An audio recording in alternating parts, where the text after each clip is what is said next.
Welcome to Combines CSC Day 1. I am Clueless, and with me we have, I guess Nexus just hopped in. Hello, Nexus. Hello. I got called in fairly late and I'm just kind of glad to be here. Yeah, we're gonna get hit. I think he's still getting set up. We're just waiting for side selection, I believe, right now, and then we will hop into, I believe this is Challenger, if I know what's going on. Challenger Combines. So we'll see how this goes. I mean, first day of Uh, combine. It's first day of the. I guess the official season doesn't necessarily start, but it's the unofficial official start of the season. New players coming in, testing out the waters, getting to get more accommodated with each other, learning how to communicate, and just kind of generally knowing these new players. So it should be fun. Should be good. Should be great. yeah, so since Nexus, we're having a little bit of tech craziness in the background here. So Nexus is not currently able to see, so I'll be doing my best to run some play-by-play with him being blind.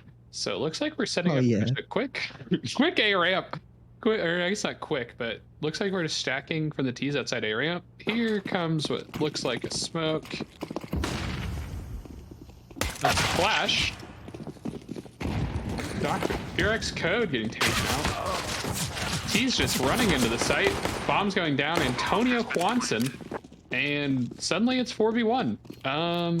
Yeah, I don't have a lot of words for that. They just kind of ran out and cleaned everyone out there. CTs get decimated off of one flashbang. I don't know where else to fill this. Yeah, wait. And here, let me see if I can get this figured out. Apologies again, we're getting some tech issues figured out. It ain't CSC if it isn't scuffed. I mean, I think That's true.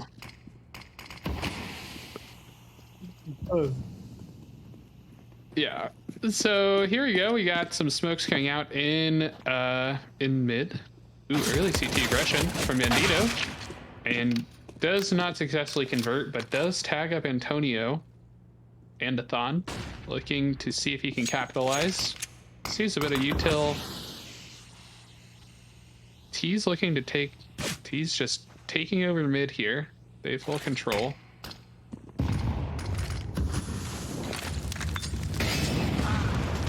Oh, big nade. Take out APG. A little team kill on the side of the T's there with the scout from Indy. But now they have full control of A site. Bomb going down. And CT's trying to see what they can do on pistols. Fletcher taking out a Cheesy. And Athon also going down quickly thereafter. Do we have Nexus figured out? Yeah, currently trying to join in right now. Okay. No, it's all good. Again, it's CSC, it's combines, it's scuff time. He got pulled in last second, so yeah, we might have to throw up a little we might have to throw a little pause. I guess not pause, but we might have to swap to another screen here for a second, everyone, while we figure out the tech issues. But we're gonna kick it after this round for a second while we figure out some tech issues, so that I will try my best to provide blind commentary, or we can chat. It should be quick, but we'll see what we can do. Okay, let's go back to the action here. Nothing crazy. It looks like we were attempt to sell some util over here towards A, but now we have bomb. Two stacked up in apartment. This is Mac 10s. They're really just kind of feeling out what's going on. And there's a lot of waiting. Okay, it looks like we have CTs here. Really stacked over towards A, even though will they get aggressive finally to figure out what's going on? Yeah, here comes, I'm expecting a util set to come down here in a second on this B side. Looks like they know they're not in Palace, but they're still worried about this A push. And here comes the pop out of apartments. Flash doesn't do anything. Mochizi, 1v4 on the site, gets one. He gets two. Quickly kind of shuts that down, but gets caught on the reload by Fletcher. And now we're here in a 2v2. This is very doable for the CTs. Bomb not quite going down yet. Waiting on Indy to return over here by Catwalk. APG. Whiffs that nade right back into himself. Or I guess not quite, but we're just looking. Bomb finally going down. Indy cleans them up. Really good attempt from the CTs there to stall. Oh, but not overall successful. Yes, we're kicking it over while I think we can get a quick break in the action while we resolve some tech issues. Hopefully now we can get Nexus to actually be able to see what's I'm going seeing on. everything going on right now, so we just got to get back into the action here. There we go. Tech issues resolved. Hopefully we will soon have the stream all fixed and ready to go. All right, Nexus, welcome into the game. You can now officially. So here we are, pissed around here. Bandito did pick up a kill here, and now has the AK, but mid control, 3 up mid. Maybe going for a fast cat split, but we see over here Andathon in window. Probably hears him, gets naded deep. Pushing up to cat here, clearing out ladder. Gets a close player in Andathon, and that should be the B-side open, but we do have a player in apps. Maybe towards by Van. Has a bit of a timing here. That is market, Yep. excuse me. APG here. Spots the first one, gets taken out, and that is the B-side falling, but one more still in apps. Yes, gets taken out again. Very whiffly sprayed by Endy, but Endy picks back up, and Fletcher gets the kill onto Draxco there in the market position, bringing the score down to 4-0 for Team Home. Yeah. Yeah, Team away. Really, there was a position there. I'm really surprised they weren't even just showed his hand too early there up in a whoever that was up in apartments. Actually had a really good flank there, but sadly gave away before he actually was able to convert off of it. Yeah, we are going to be seeing a glass cannon up on APG, but Fletcher peeking into connector. When no smoke comes out, very deep top mid smoke. Not sure what that covers, if any, and gets naded down. Nades misses, and a shot has been taken. And now that is 4 bullets down for APG. Molly into the smoke, trying to take this heavy mid presence to make sure that they can execute on either side if they so choose to. But Sage, blind kill onto Andathon in the cat position. Yeah, a lot of util going out. I don't know how effective of some of it was, but it turns out working out for Sage there for Team Home here. Will they be able to clear out this connector player? Dito has a good spot here. He's not spotted.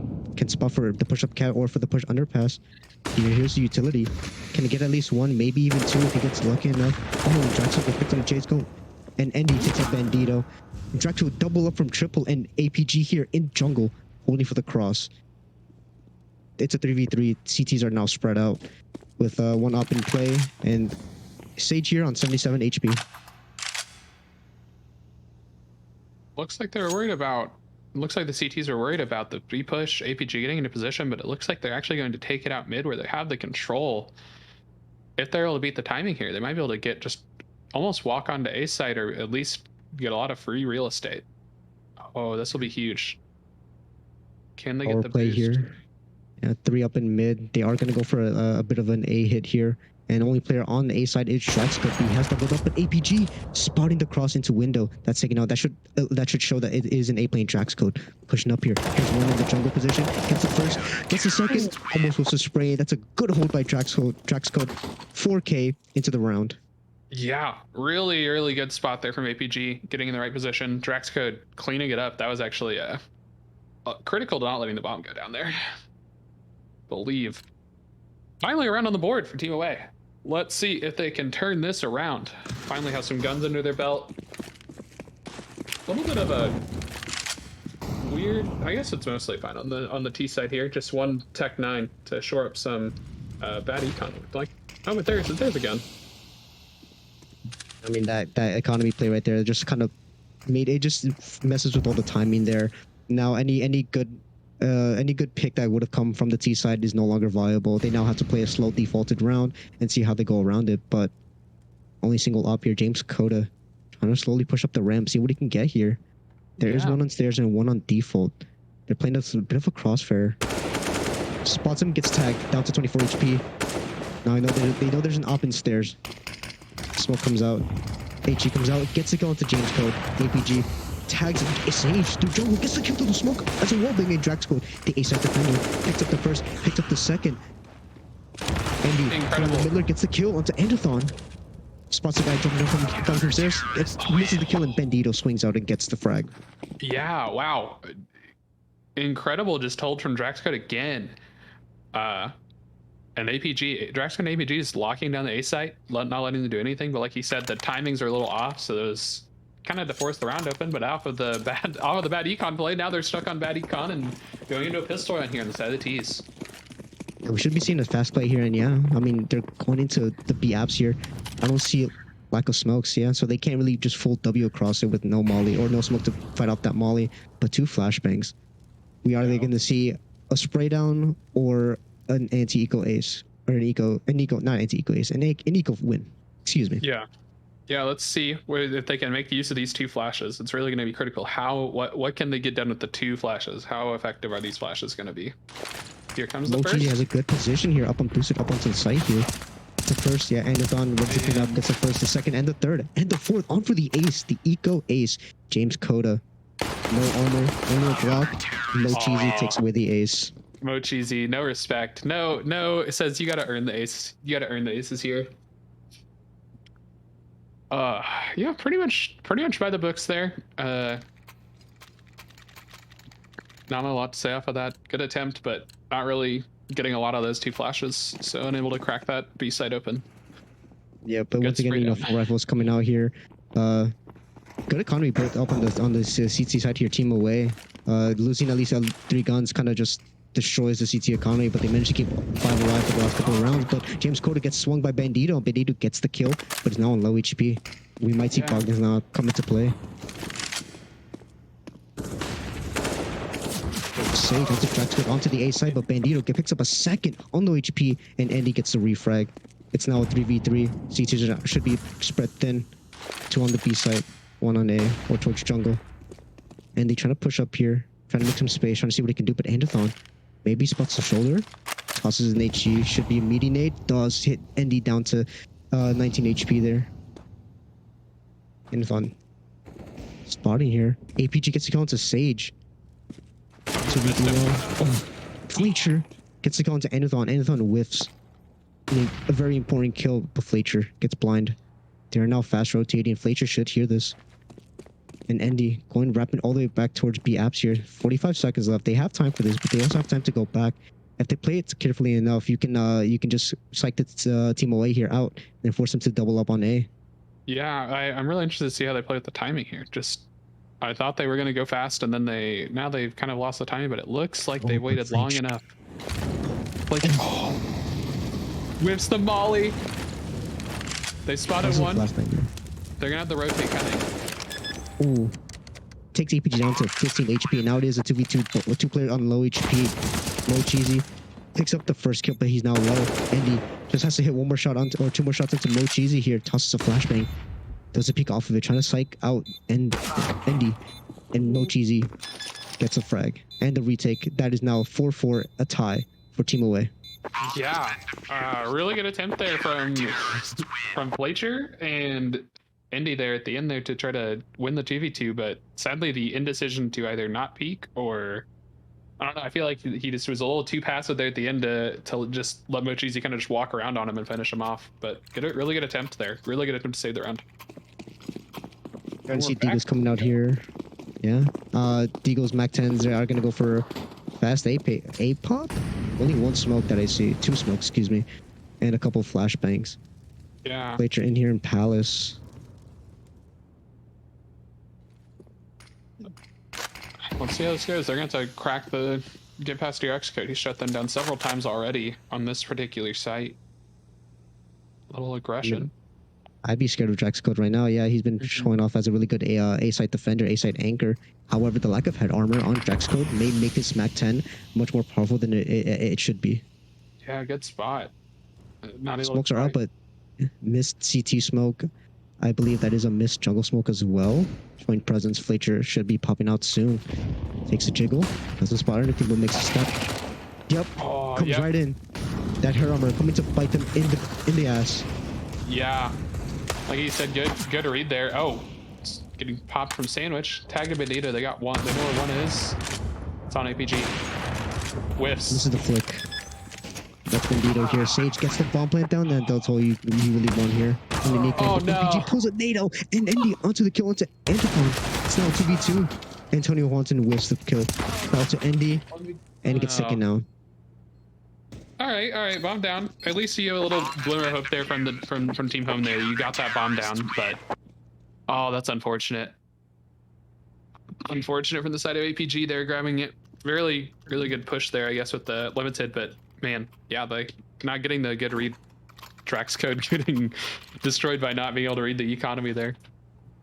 I mean, sometimes you can't really just afford head armor. You might have gone maybe That's 150 true. damage on your Kevlar, so I think Drexco just didn't want to waste another $1,000. That's very Oh, but possible. APG onto Antonio Fonson, onto the repeat with Fletcher is faster. This is double onto Bandito and Connector. And that's mid completely taken over. They now have free range to go back towards any sniper, and Endothon is here. And Cat spots the first, gets tags down to 16. Has to reload now. That A1S is no longer doing wonders. Nade goes deep. Nade goes deep, doesn't hit anything. Volley into ladder. Pushing up into Connector here. Now to Drax code. Zalt to Drax code 1v4 on this site. Arco gets taken down. That's the A-side defender. That's the only player on A. Fletcher has the CT cross if they so choose to swing this. Flash is coming out. Misses Fletcher onto the triple kill now. No Yeah. ace potential, but only a 4K. But that's still a lot of impact that Endothon forced to save. Low economy. That eco round really put their economy into shambles for this round. Yeah, really good shots from Fletcher coming out off of the op trade, and then the second one as the smoke blooms, and that just that puts him in a rough spot right off the bat. I mean, correct me if I'm wrong, but this is I do believe this is Premier.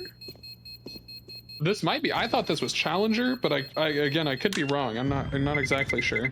Let's see. Let's consult the. Let's The consult almighty list. rolling tier list. Yep. Yeah, let's consult the tier list here. It is Challenger. Yes, Fletcher is a Challenger. Challenger. Yeah. Oh wow. So I'm assuming the Challenger is going to be a really tough more competitive this season than it was last season. A lot of really superstar players coming out here, especially Fletcher, Drax Code. I played with Antonio Juanson for a bit as well, and he is a superstar player as well. Yeah. Stacked Challenger game. This is what we like to see day one. Again, heavy mid contest. And he pushed now, takes a shot through the smoke, hoping to get maybe a lucky shot. Lucky takes out, nade goes deep, doesn't hit much. Oh, but Endothon gets tagged in APG. Endothon gets taken up by anything in smoke, and APG spots one underpass. HE messes up the jump with the window here, but Bandito gets peeked by two. They see one triple and one more is in jungle triple or jungle window. Yeah, APG holds across, gets the first, gets straight up by James Coda. It is now a 4v1 with Mo Cheesy here. One flashbang, two flashbangs, and what is that flash? That's a flash. Gets one. Onto James Coda, Pancake. but quickly traded by Endy. But yeah, Someone James clip Coda that triple, flash. Endy on two. Yeah, so this challenger game not only stacked with superstar aimers, but just brilliant utility work. I mean, Yeah. I haven't seen any elite players that I know of that haven't used that flash, and if they haven't, or if they have, I've never been there to witness it. So just some quick thinking there by Mo Cheesy, pick up like one. Yeah, pick up one. That was a lot of chaos around. Let's see where this goes. Once again, lots of mid presence. Kind of what I'd expect, but oh, not as much retaliation on the CTs here. And they're moving fast. Oh, Bandito poking on this flank. Oh, but Antonio Juanson gets to 180. But Draxwood and Mo Cheesy get a double back in return. It's now a 4v3. Sage holding for a ramp flank. Trying to see what they can do. Maybe they can bring the round back if anyone tries to aggress any further, but taking those 2 kills, they just need to fall back here. But James Cotto takes out APG, equaling it out 3v3. But Anderthon, he should hear all this noise. It gets taken out by James Cotto. Superior angle. Superior. Oh man. It's all into your X code. He's got a hold. And Can't get any, but they are super low. Mo Cheesy does have the potential to win this out. 1v3. and the tension goes up. First obstacle the first. cleared. He does have a kit as well. And a smoke. If he plays it right, he can definitely go for a stick here. I think that is. Does The he clear the sandwich. sandwich? No. Mm, I James mean, even Coda. if they get the sandwich clear, I believe there was a player CT with the op, so Yeah, it's a tough round for sure. Tough definitely made it very position. competitive. Yeah, James Coda cracking open a round that did not look good for them. That was really, really well played there from the side of the T's to pull back around that did not start out well. And the scout onto APG. Andy going for this pick, maybe a little bit of a late swing, trying to bait out a shot. Pulling in for connector. Doesn't see much here. Not a lot of mid presence here. Maybe only one in connector and one in short. So no window player. The T's have been really strong at taking this short control or this mid control. Oh, that flash by James Cota gets an easy kill, but Antonio Juan gets traded up. But James Cota with the trade onto Bandito. 4v3 with a scout onto APG. This scout needs to do wonders. It should be hitting headshots. And is now in jungle. But it looks like it's Mochizi gonna get tested here. They pull out entirely a mid and just run straight into apartments. He gets one. Here's utility being pulled out. He should be calling B here, ending holding for any swings here. A little bit too frantic here. Needs to be holding an angle. Oh, but Mochizi. Yeah, little interesting decision there. Not holding angle, but what are you gonna do? I think he's just trying to play his life, but not quite succeeding. Nice chip damage from the nade. Yeah, I mean, two of these players are susceptible to a scout tag. All three now. So APG drops the scout from AK, picks up the second. Track scope now down to 1v2, but Andy missed the first shot. Doesn't have the chance to recover. Had the round in his hand. Gets that first shot, jumps up on the van, maybe gets a second. We could have seen an incredible play there. Yeah. But unfortunately, Draxcode and APG just working together, getting those frags and getting the retake down, bringing the score down to 6-7 in favor of Team Home. Yeah. No, really good retake there just from APG, like you said, the scout, but then getting the AK and able to just clean up a bit. I don't really have a ton to say on top of it. You covered it all. All right. It is round 14 here, so CTs are opting to buy here, meaning if they lose this round, they are most likely going to be broke for next. So Good. A lot of rides onto this round. Yeah, good catch. Good catch. Good catch. Looks like they were setting up for a fast pop here, but that only seems to have dampened their plans. Or okay, here comes the smoke. Or here comes the smoke. Molly smokes out. Bandito's already cleared all the way up into deep TFs here. So yeah, here comes the rotates. Yep. Here comes the rotates on the side of the team away. Like they know they're sitting here. Flash into mid here by Mochizi to see any mid presence. Doesn't see much. They are going to be stacking here. Well, they are stacked towards like the middle area. There is no like heavy presence on A, but they're rotating back. They're slowly walking back. James Cota has to get this kill, and they have to move quickly. Bandito hears them. James Cota hard clears it. Oh, but they fall back. Oh, but Andy gets the kill out back onto Anathon and RPG through the smoke. APG. Yep. Rotates coming in here fast onto the B site. Oh, he's slowed down the pace with the molly, but Mochizi, Mochizi. able to beat the timing. Oh, get traded up by Sage. APG here, peeking in from the market door, trying to see what he can get. Any refrags here. Here's the reload. Yeah. It's now Drax and APG. Drax is known to be a good start on the A side. Let's see what he can do as a retake player. Gets taken out by Antonio Juanson and APG. Left in a 1v3. Ideally should be saving, but I think he's feeling it. I think APG wants to go for it. Doesn't. Flash doesn't hit. Yeah. Go in. They hear him rotating. They should be hunting here, and they aren't. They're not I think taking away this op would have been like a really good idea, but they don't want to. Just, I mean, their money's not too good as well. I think it was a good play to not hunt. Yeah. It's nice to have if they can get rid of the op, and you can see Flaker up there on the map trying to find him here at the very end of the round, but he's not gonna get him. Oh No. man, a little Economy in shambles. Yeah, economy in shambles. They got a little over aggressive after managing to lock off a large part of the map, and they surrendered the whole B site, trying to take too much space after they made the contact up in T-Apps there. It looked like running up mid. We see double ops here on T side. That I mean, if it works, it works. But APG onto James Coda into mid.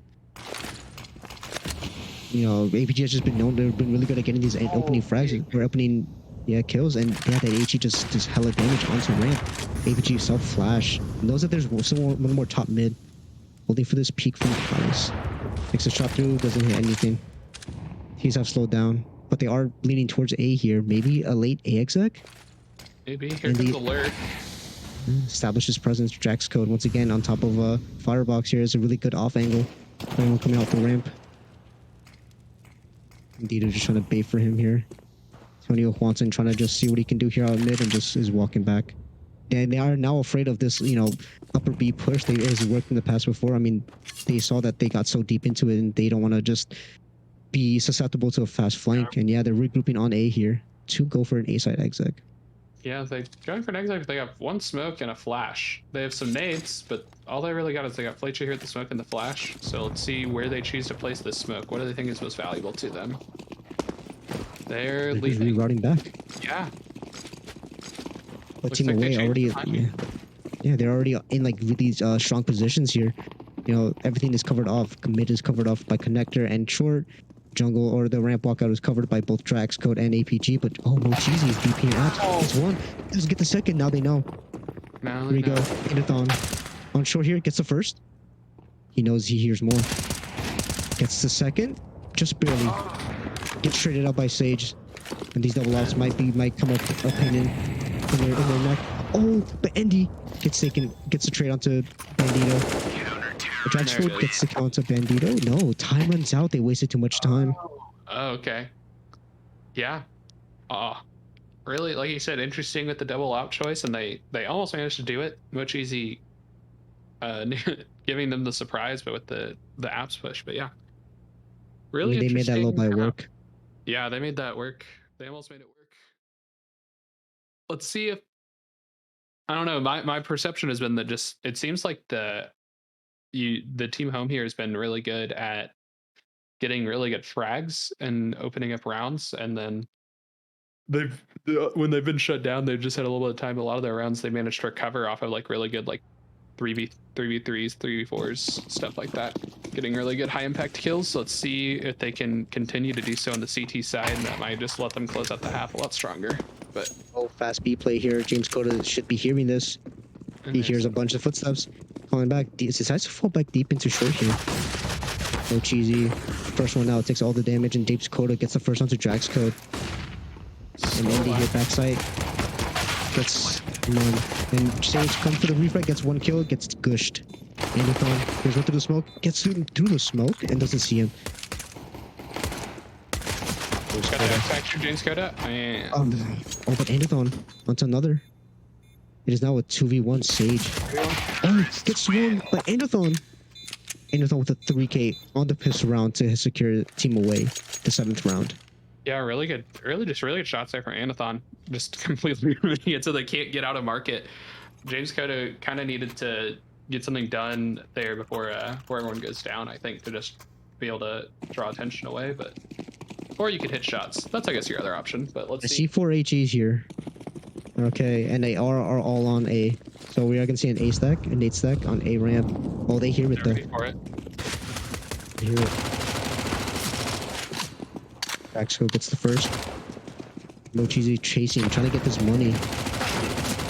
Oh, gets the double up. Oh. Lots of cash. That's a front back there. Oh, Antonio Juanson gets a double dink. And James Coda finishes him off. And planting, James Coda pushing through the smoke. Gets the second. They did a lot of eco damage there, but that AK was recovered, so all in all, not a bad round. But Drax Code had, once again, had no head armor. He could have been just dead to the initial headshot. Yeah. Yeah, like you said, they did some good eco damage, but sadly with all the Mac 10 kills coming out from like Mochizi and the like, I think they're going to be able to, looks like they didn't really hurt their economy too much here going into this round. Oh, but Sage with a messed up Molly. Oh no. Nerves coming in from these new players, I guess. You know, it's your first time playing it. It's similar to that of a pug, and you can't really shake the nerves off. But knowing that you're going to be, this is, you know, your chance to get onto a team, you know, I would be nervous too.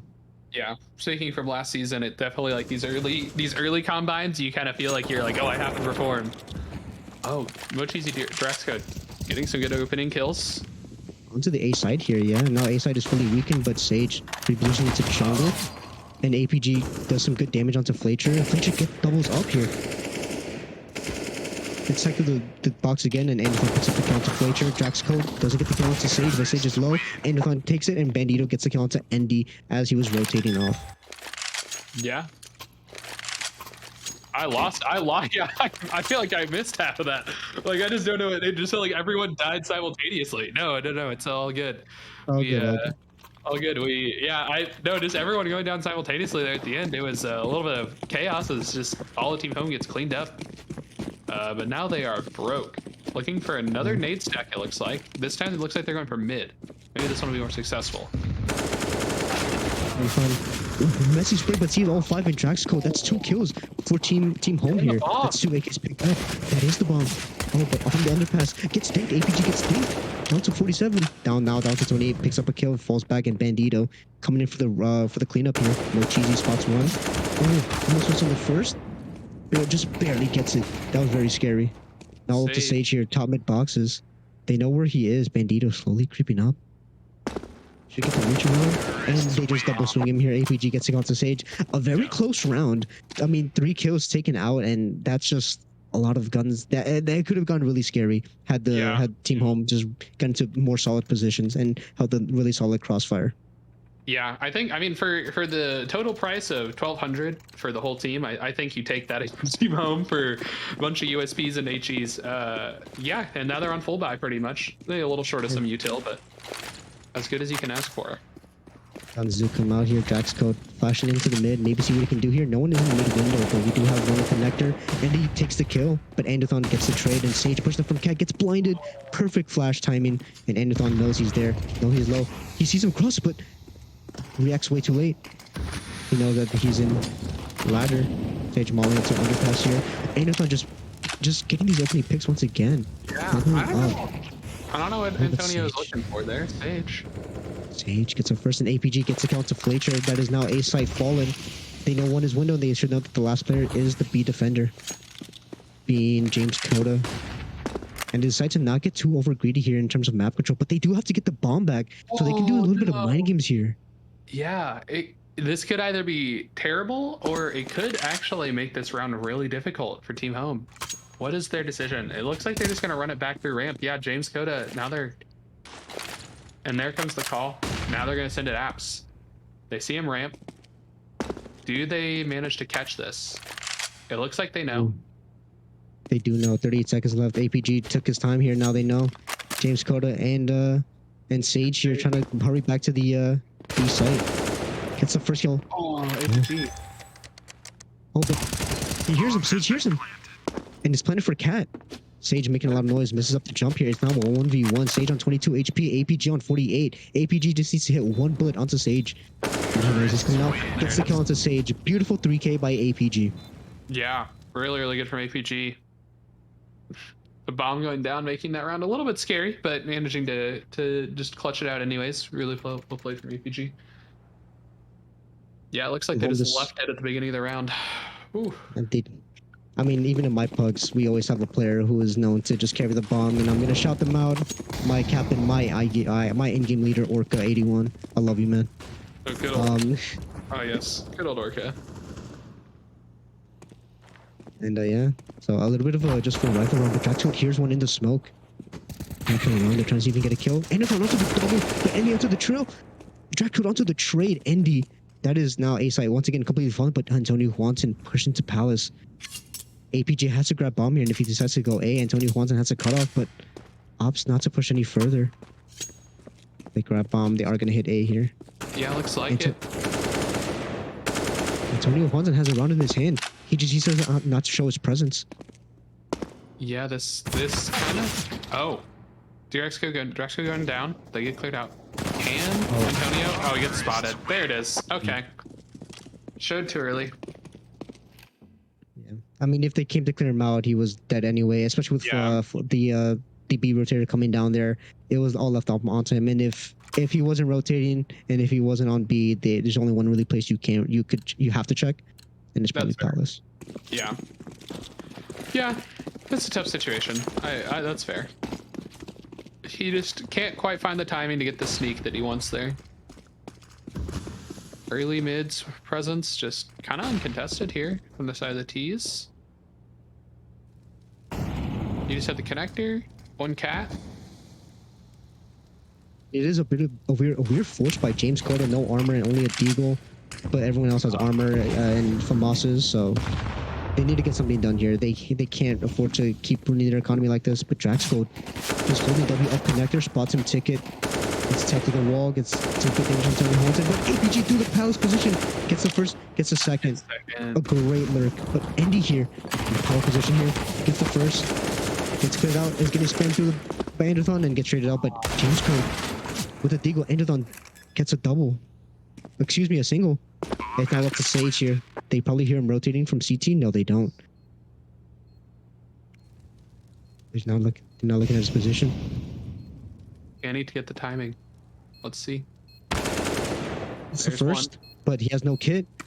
Now we know he's from Firebox. No cheesy, just playing his time and decides to swing. Perfect timing.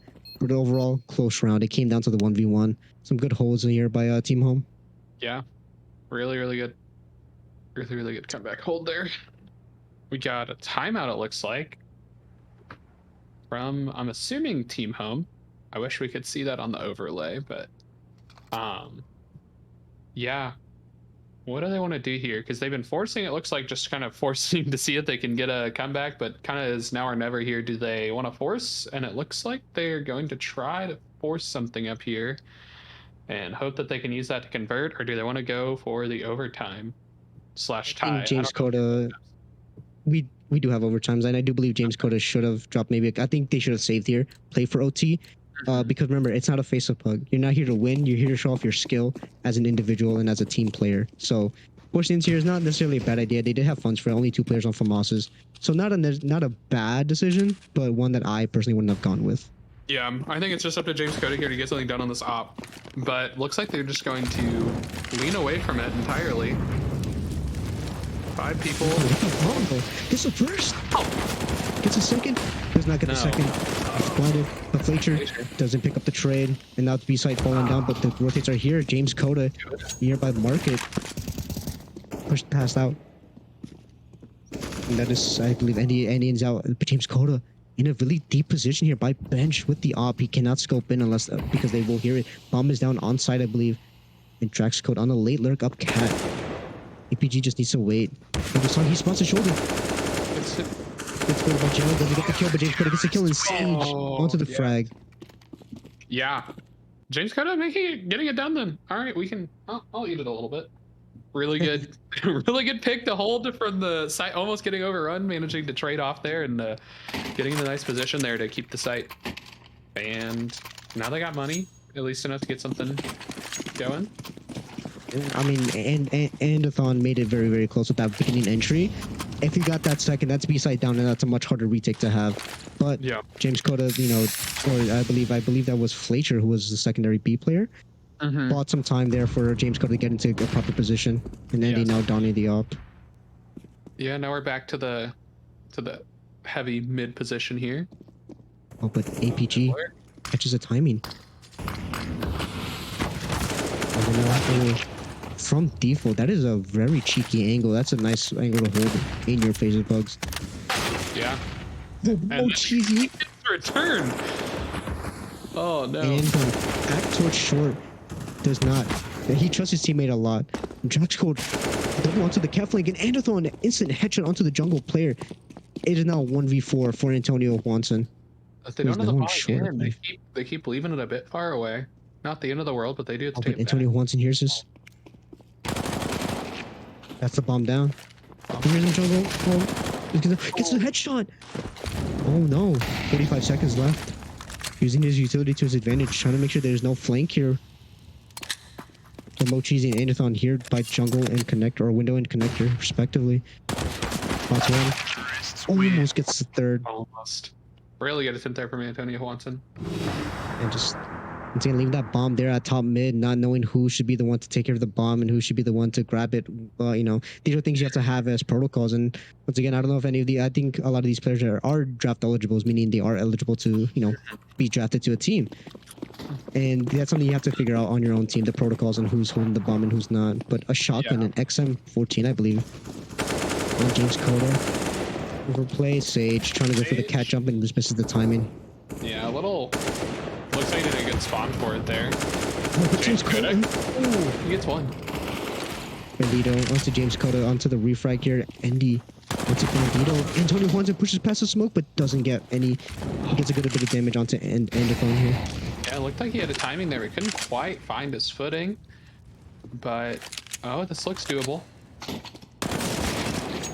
Oh, that Indy! fake flash word. Andy onto the 1v2 and Jaxfield sees him. Oh, Andy. Oh, and traded. On by Mo Cheesy onto the A side. That was the first game of combines on the I believe this is the A stream. Yeah.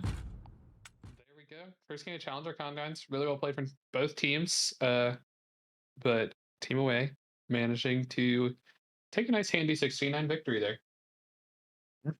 I believe we'll be streaming some more games, so we'll catch you up and we're gonna cut to a break. Yes.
Awesome. Welcome straight into our next second game of the evening, and it looks like we are starting out 7-4 Prospect CSE Combine. String Bean opening up with lines, getting a little over aggressive out of Monster. And with me is Nexus. I just launched straight into casting, but hello, Nexus. Hello. String Bean gets taken down here. Good trade by Leadbone, and that is B-side. I guess now on lockdown they have no monster. I guess sight, but they do have short control, and short control is a big, I guess, a big point of contention for this map.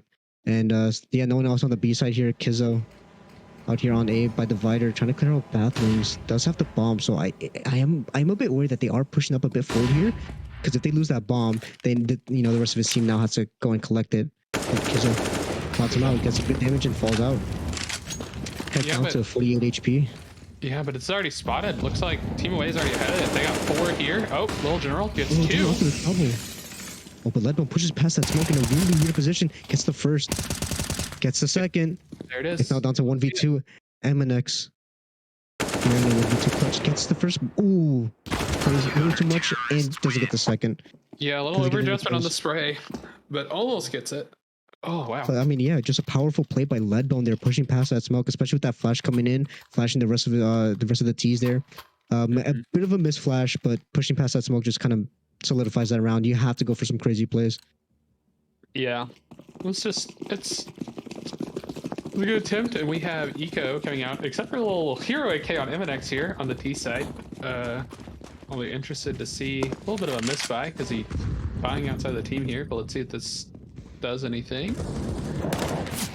Jawa, it's the first kill and just falling back here. Worried about like a party push and gets flashed off. Just knocking this cluster off from Swayze. Oh my god, Kizzo with an instant flick and Little General onto the double with the Tech 9 there.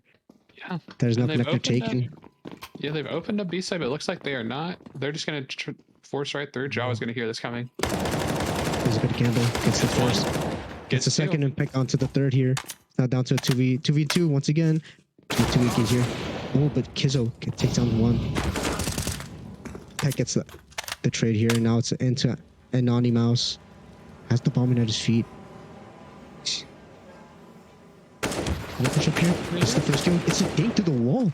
Going for taps here. And now that he knows that there's both here, he hears the reload. And here's the op. It's flashed. Doesn't see much. Ooh, cannot readjust his aim there. And Peck takes out Anonymous. A very close round with the tech lines there. Really good hold from Jawa there in bathroom. But, yeah, wow. This game is just going. It's Prospect, so I guess we'll see a lot more gas here. What a let's go fast. This is home, baby. This is home. And that AK buy from MNX there kind of just messes up his buy for this round, as he now is relegated down to the scout here, and Jawa missed the first shot.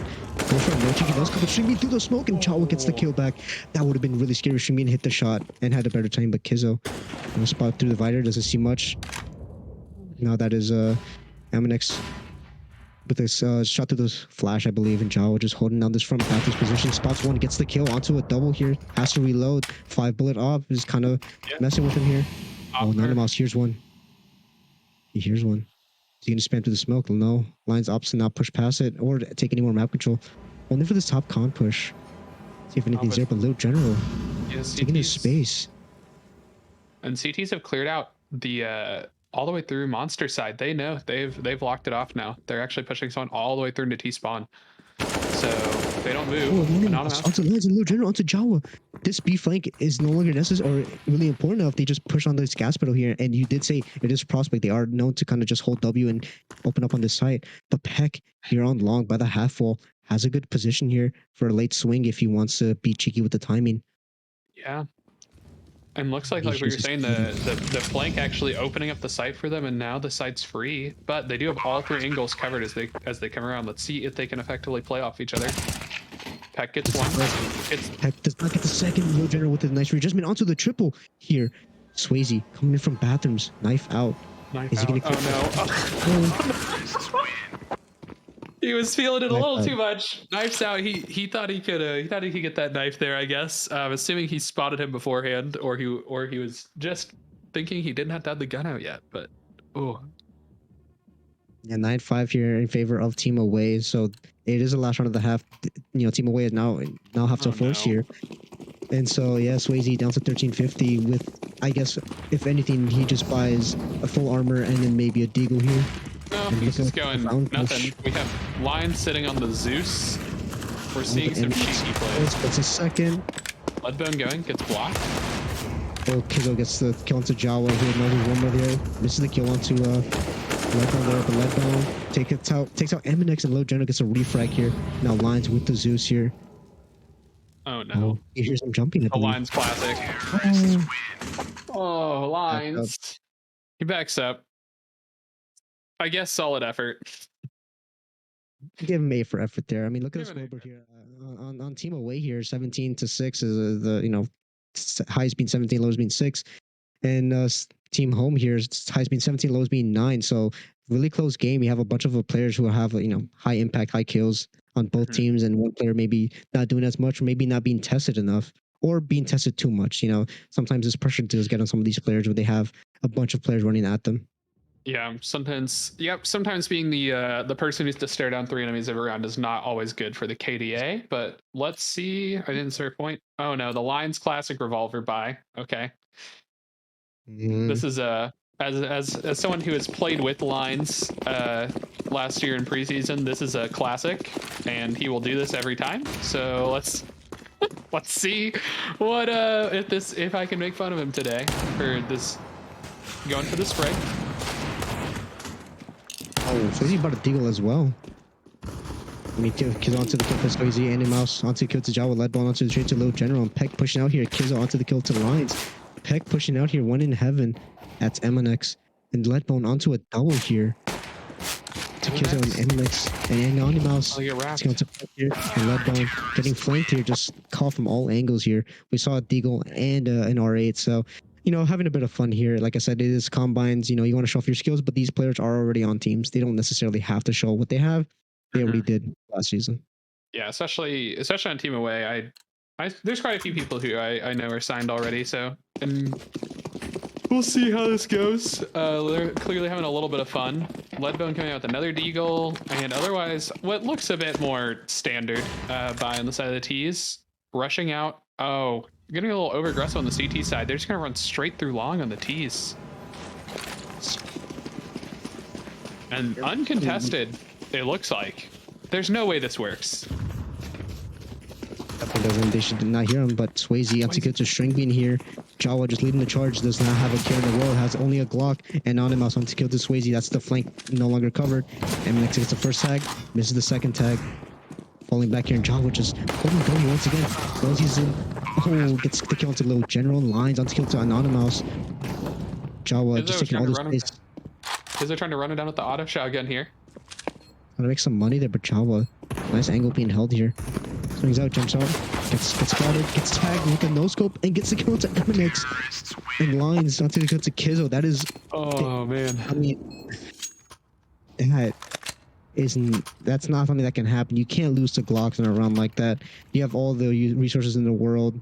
You have utility to use, and you have to be in good position. And getting Glock just hurts you and does way more for the T's than just winning the round could.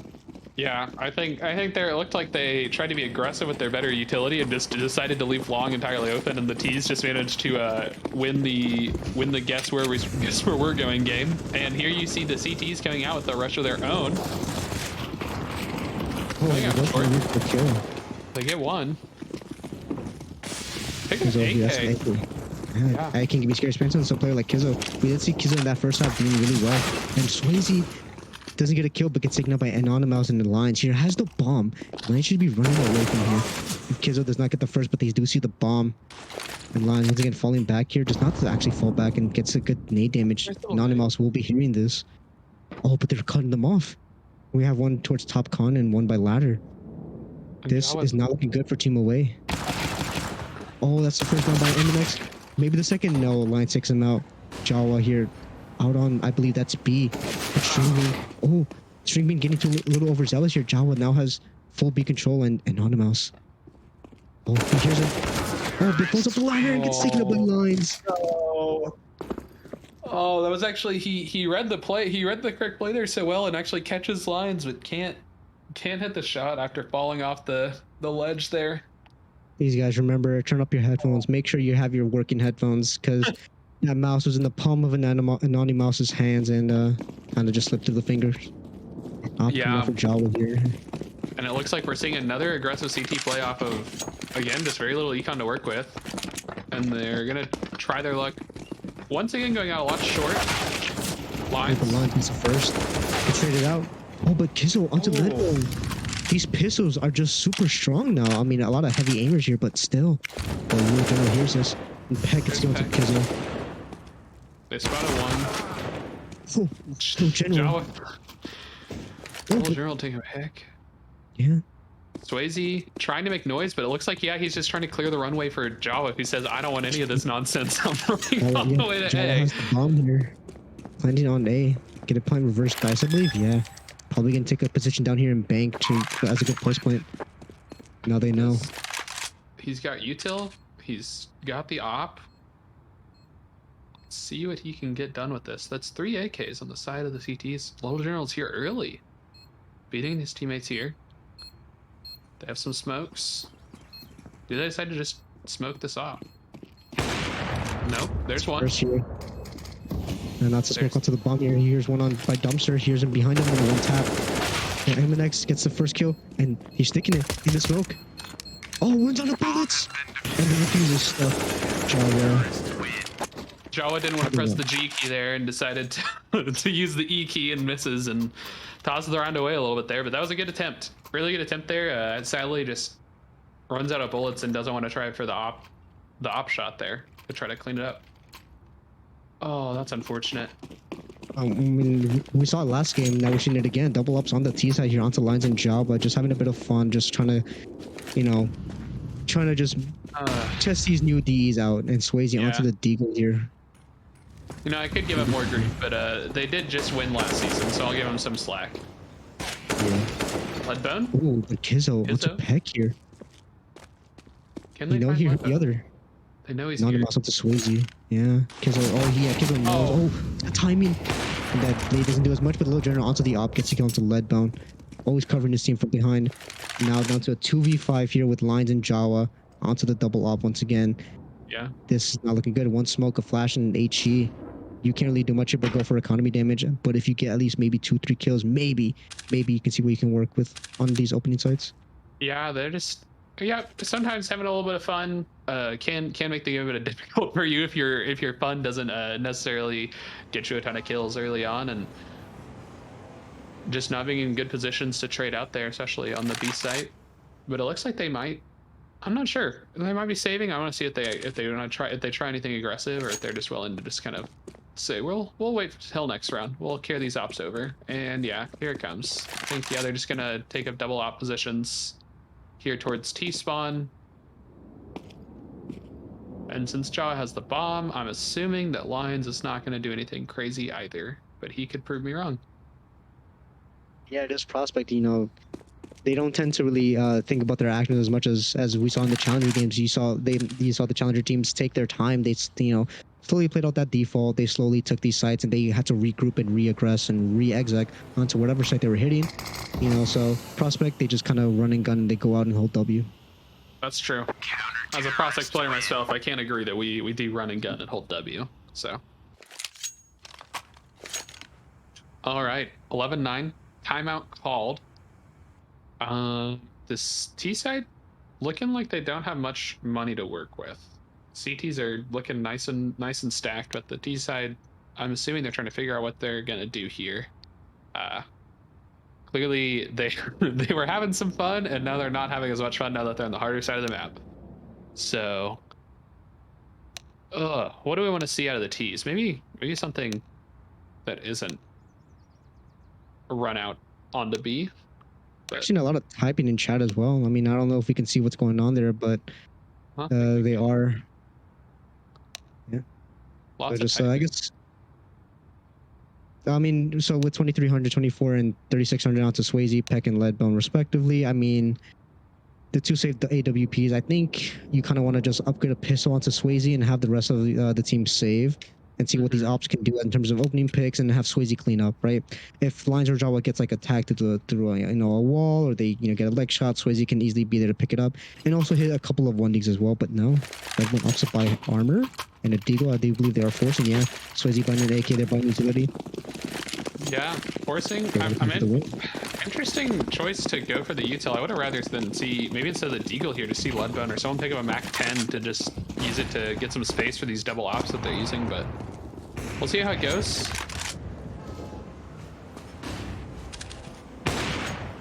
Looking a little more coordinated here. Anonymous here. Spots. Here's a Tech 9 going for flash peek. Oh, and that flash fully blind anyone who was out mid. And needs to get peeked. Oh, Anonymous. Onto the first into Swayze. Gets tagged by the op there. Jawa onto String Bean. They hear 2 ops. Now they know. They 100% know from last round. And Peck making his way up toward Long Bath. It is clear and has a gun at his feet. Look at this A stack here. There's now 3 on A. 1 by Truck, I believe, and 1 by Dumpster, and 1 by Bank. Yeah, do they? Oh. Yeah, looks. I'm kind of wanting them to throw some util out and then maybe use it as a just wait and hold for a second. But looks like they're just gonna push in. Leadbone eats that nade, and MNX falling back here, repositioning to Bank, trying to get a better angle to approach him. Oh, Anonymous onto the second here. Leadbone pushing past that smoke. Onto Truck here, runs out of bullets. Anonymous onto the triple, and Peck gets a trade. Anonymous. MNX, super wacky spray, and Peck gets a double. Onto the 1v2, Peck in the prime position here, and Kizzo is on there for the refrag. Read the rotations, but couldn't get the kill. Yeah, really good attempt there from Peck. Really silly looking spray there from MNX, but it works out. Cleans up. They managed to hold. That was it. Looked better from Team Away here. So let's see if they can get a good T round here. Although they're on the save, so. This is coming out. Yeah, they did try to force that round, trying to see what they can do with it, and they did do a good amount of economy damage. They killed at least 3, and that's all you need to, damage your economy. So they should be walking away with at least half a smile there. And if they can get any more kills here, it'll be better. Oh my God, Anonymous. Lines clearing a divider with some good deagle for those good revolver shots. Oh, but String Bean spots one, misses the shot. Molly's him off, and is now stuck on an island. And MNX. It's going to Jawa. Molly probably helping or doing more harm than good. And nade. Please don't ever do this. Do not ever hold an angle or peek an angle while holding your nade out. Oh no, that's a prospect special. I like it. Please don't tell people not to do that. It gets me free kills. And looks like they thought about rotating back, but well, maybe. Leadbone seems like he wants to take the bomb somewhere else, but he's being told no. Lines and Swayze. Swayze gets the one. And MNX to the trade there. Leadbone? Tagged him for 50 HP. Trying to go for a Molly here. Molly goes a little too shallow here. Yeah. Right idea. Bad execution, Kizzo. Yeah. I think they're... Yeah, honestly, it's not looking too bad on the side of Team Away. I feel like they're getting tunnel visioned onto these sites that they're like, we're gonna go A, and then they're just staring down the barrel of 4 people as they try to force their way on.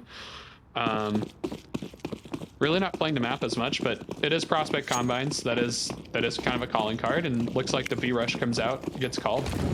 Oh, but look at the reverse rush by Team Home here, pushing into Fountain here. That's a lot of space taken.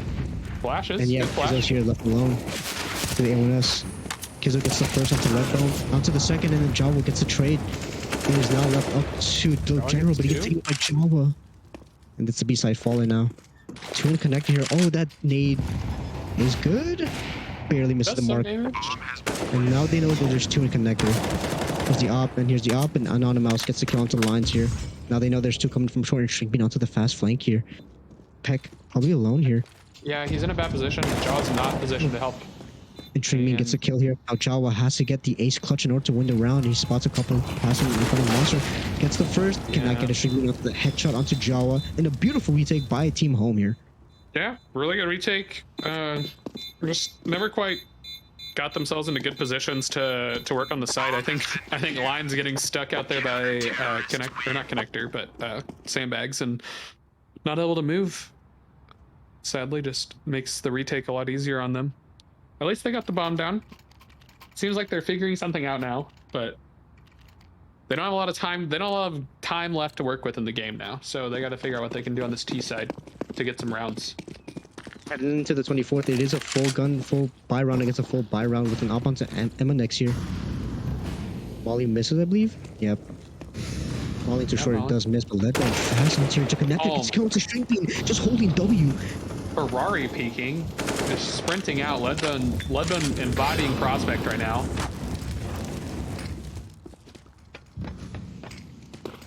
Gets mollied off.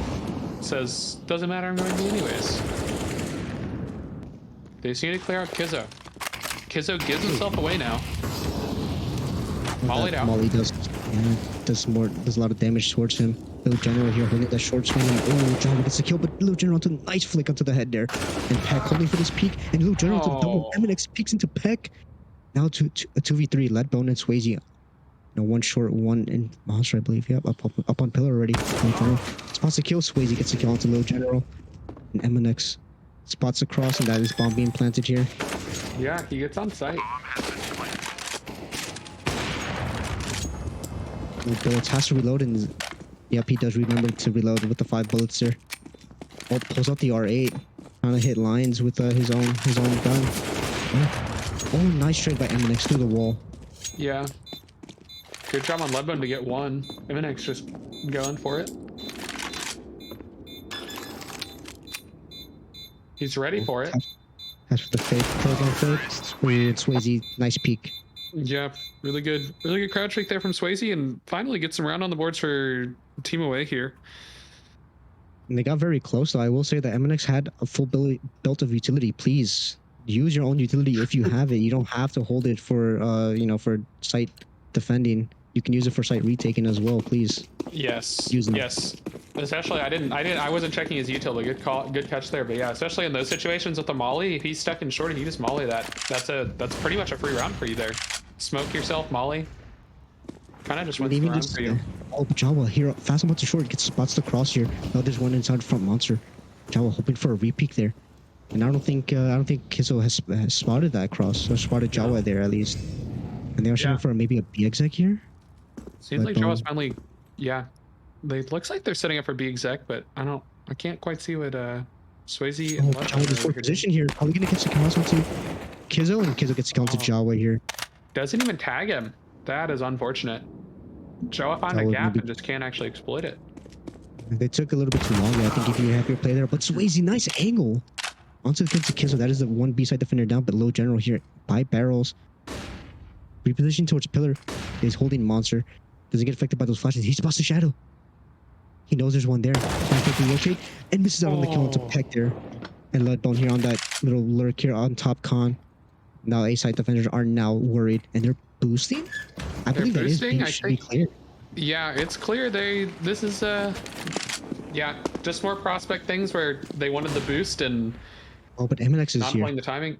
MNX, but doesn't quite get it. Oh, he gets tagged. He's seen. It's tagged. Oh my god. Oh, lots of damage. These prospect players have a lot of confidence. Just knife out, running back towards deep CT. Just back out. Doesn't even bother trying to hide his body. Just goes for it. But they are hunting here. They are going for it. They know they're not retaking. MNX, kind of gave it away when he fell back. Mm-hmm. Especially when you tagged him up like that, it's probably a good sign that with 2 left and that's the op, you're probably not expecting the save. And yeah, now they're hunting full force. Do they find it? My judgment is no. They have to be really far up here. Swayze took his sweet time, but wanted to make sure that there was no one lurking here. But yeah, now they are making noise, but couldn't get to the front bathrooms fast enough. Yeah, good round again from Team Away. Looks like they might finally. Let's see if they can actually exploit some of these holes. I think Jawa found a really good one there in the construction spot, and we'll see if they can actually. Well, either way, my bad. I'm just rambling at this point. I mean, time and time again, Team Away just been running up, into connector, into long, into monster here, just getting an opening pick, and Team Home have nothing to do. They have no way to counter it. They just don't expect this fast play here. Jawa once again finding this hole here. And the W, and oh my god, Ledbone onto Glow General. Now they spot 2.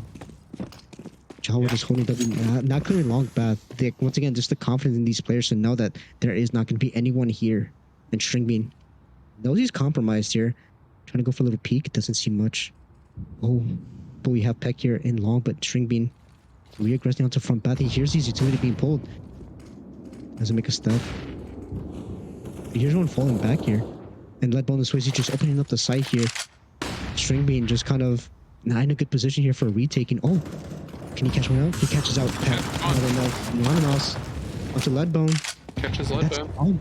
Oh, they're falling back here. Leonardo Jawa gets it onto the Anonymous, and now it's the Stringbean. That was a good fake by Team Away. They finally figured out that there are 2 bomb sites, and you can't go to one or the other. Yeah, finding out these 2 bomb sites, Stringbean mauling off. I guess that's sight, so that's okay. But yeah, looks like he's gonna go for it here. He just dumped his belt. Kind of wish he had waited for the molly there, but he did say.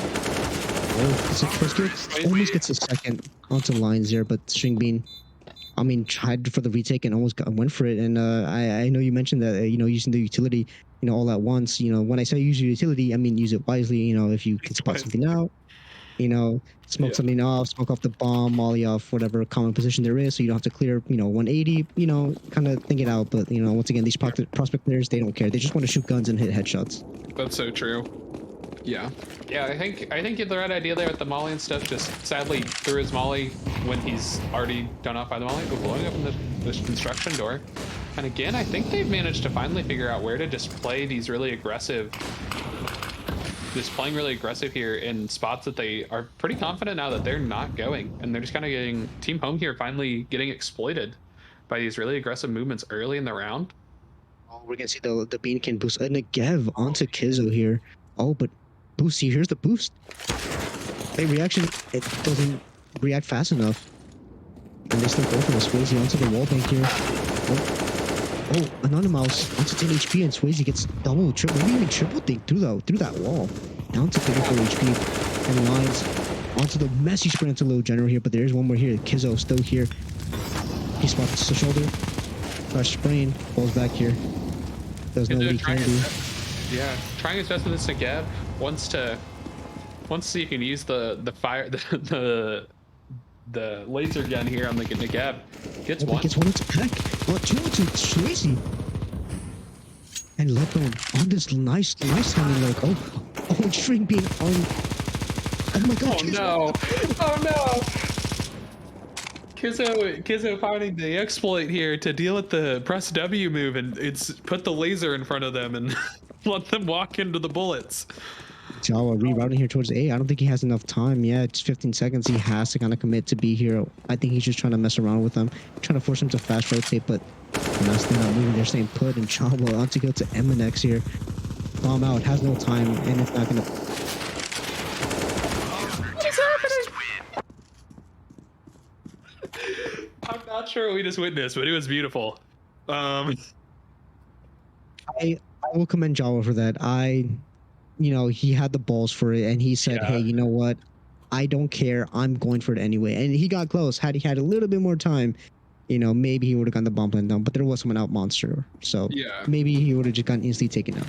Yeah, I think there, I'm assuming he hit the bomb out because he was just going to run on and instantly do it. But sadly, I think when he had gotten position, it was at 3 seconds, and then he expected to be shot and decided that he found a time to get a free little kill. So sometimes he just... He onto the creek here. Spots one in divider, gets shot at, doesn't get the kill, and Stringbean falls back here. Slowly reaggressing, getting to a better position here. This close angle is really hard to clear out if you don't just, pre-fire it. Right? You can definitely jiggle it and see one that's there, but they can swing you back, and there's always going to be one on site there, especially in Opera on by Dice here. And it's like a long exec here. Yeah, smoke goes out. I believe that is for Bank. Oh, that's for APC here. It's a cross smoke. Come out. Yeah, changing up the pace. Really just not throwing any bodies over there towards short or B, but they are kind of walking into a 3-person here. You have Stringbean and playing bathrooms once again, and 2 people on site. Oh, Leadbone, instant headshot into Stringbean. 25 and 19 Leadbone. This dude is just popping off here. Smoke onto Leadbone. Gets spotted out on the cross here. The surprise factor gets picked by 3 players now. Peck. onto the kill onto Anonymous, and that's Oh Eminex. no, the Nova from behind, Eminex. Kizzo onto the Negev here. Kizzo now onto the 1v3 with the Negev. Cannot get enough. Not Can't enough quite bullet make in it the work. mag. Alternative weaponry coming out from Team Home to try to see if they can get anything cheeky going, but sadly they're going around 15. They're on match point. They're a little broke here. So we'll see if they can manage to do anything. Yeah, we're seeing just they're buying whatever they can. Timeout called. I believe this is from Team Home. Yeah. I mean, granted, you know, if I were them, I'd be taking a timeout here too. Mm-hmm. Yeah, I mean, Kizzo has enough to buy here. Low General has nothing, and that's it. Yeah, Kizzo's the only one here who has enough to buy. Kizzo has been a strong performer here for Team Home, kind of showing off that he is a good anchor and a good overall T-side rifler as well. Yeah. Yeah, Kizzo. I guess they're trying to see what they can donate here, see what they can build and part of their economy. Oh, Another Negev. We got some Deagles, a Negev, Little General picking up some util, and an MP9 dropped over. Okay. We've got. I'll give it respectable, I guess. Kizzo pulling out his new signature weapon here in this game. Kizzo getting boosted up here, but it's a fast monster rush. They don't have time for these boost lines. Is already out. If he spots the boost, doesn't get the kill. Gets the kill now. Yeah, Pickens gets going to Kizzo here. Another one more here, but Little General. Oh, we're really messy spraying Eminex. Not too sure here. They heard the drop down, so they know he's here. No, they don't. They don't. Maybe really check here. Oh, Shingbin onto a nice headshot onto Swayze here. Eminex and yeah, Peck takes on Shingbin. Anonymous. Oh, Eminex might have a timing here. Box takes out Anonymous and Peck takes out Eminex. That is 16-13 in favor of Team Away.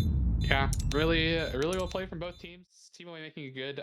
Team Home coming back pretty good at the beginning of the TT side, but Team Away finally finding their footing on the T side and closing it out pretty swiftly once they figured out their T side a bit. Ugh. Cool. So I do believe we have one more game.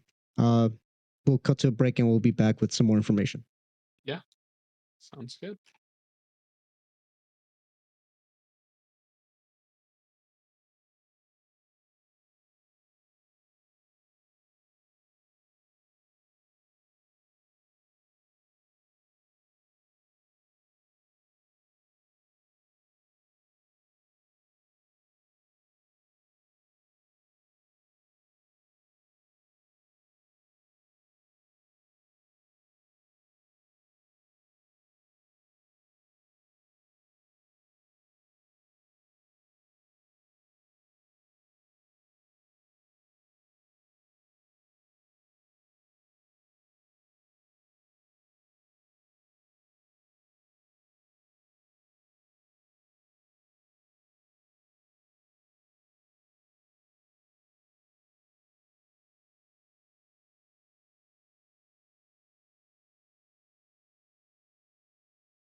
Hello everyone, welcome back to CSC Combines official season 10 for day one. I'm here with my co-caster, not Clueless anymore as he did have to step out, but we now have a Antlion. Hello Antlion.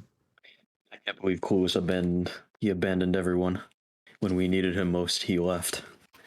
This is a sin, and it will not be forgiven. But I'm here, and I am the goat caster, and I am ready. Kind of, not really. We are here on Overpass though, going into the pistol round. Diffuse kit onto Roly Poly Poly with the dualies and another set of kits onto Anaxelia with a smoke. 2 smokes, 3 smokes actually, and a Molly and Flashbang for Team Away here.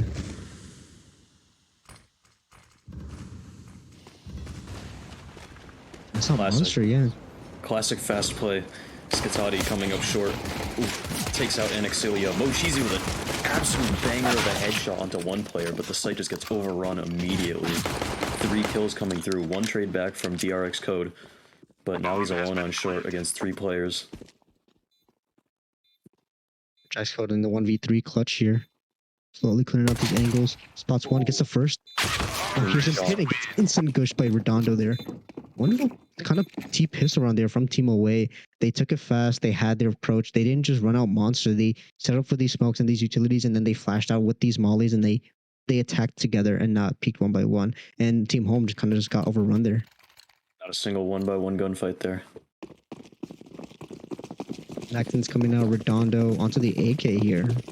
Hopefully maybe some... Oh, I guess it's another fast B play here. And I don't think Team Home's going to be ready for this. Short play, the Maxims are out. Oh, Jax Code onto the first and camps. Mochizi. He just pushes through. Traded back by Redondo. Oh my god. Mochizi, he pulls out 2 kills to win them the round. What an absolute chaotic round. What just happened? Coach is not going to be happy with that one. Yeah, they pushed fast into short there, trying to go for an aggressive monster or aggressive short play there, and they kind of just got stomped. That one smoke kind of separated the T's coming out of the pipe there and fed them into both either the connector player or the sandbags player. Splitting them up really helped them out, and so now they're relegated down to pistols. Seeing what the kind of equal damage they can do, and they're going out Falcon here. Oh. Venus on scout tags up Skatati almost immediately. Falls back to Divider and holds the angle. Creeping up Khan right now, though. These terrorists. Anaxelia takes out Skatati. CSR with a reply on Annex. Yeah, that's how words work. Venus, he's getting pushed on by 2 players. He re-aggresses with the scout. They're not expecting it. He gets a kill on Antonio Watson. CSR trades it back. Immediately taken down by Roly Poly Poly. Meanwhile, Camps gets one on DRX Code. Ooh, Roly Poly Poly. He just keeps pushing in. I'm just going to say Roly from now on. Jeez. Camps here into the 1v2. Jeez. And no space. No utility. No armor. He has to get this first kill onto Cole. They're holding him, and Cole gets it onto Camps. Wonderful 3K by Cole there. Maximizing trade chance there. That was good.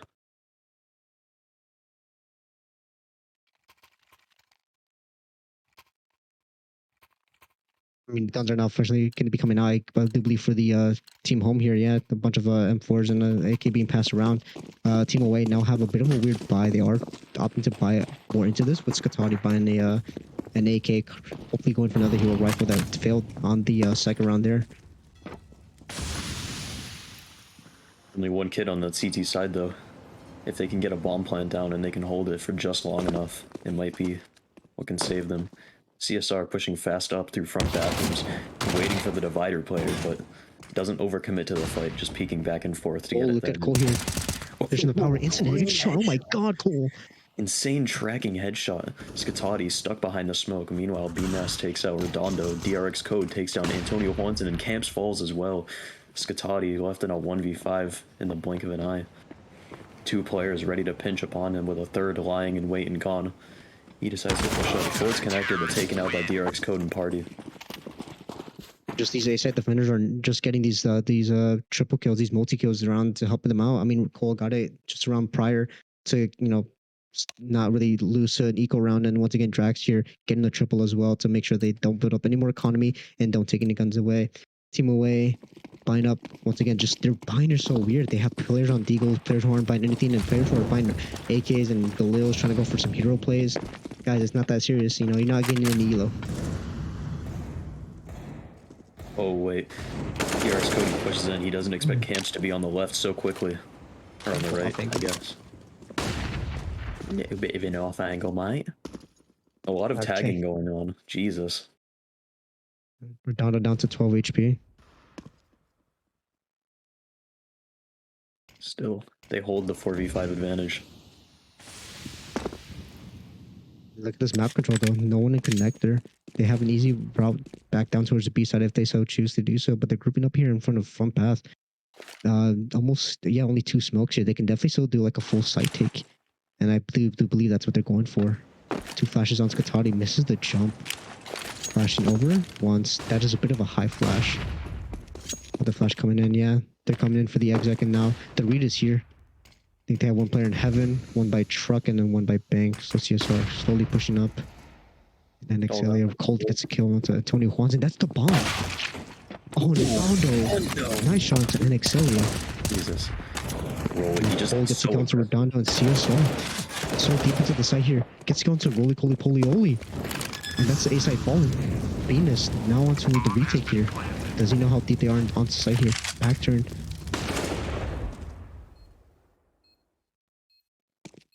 Looking for any So much isolated gunfights. He's not getting any. He's not getting any gunfights here.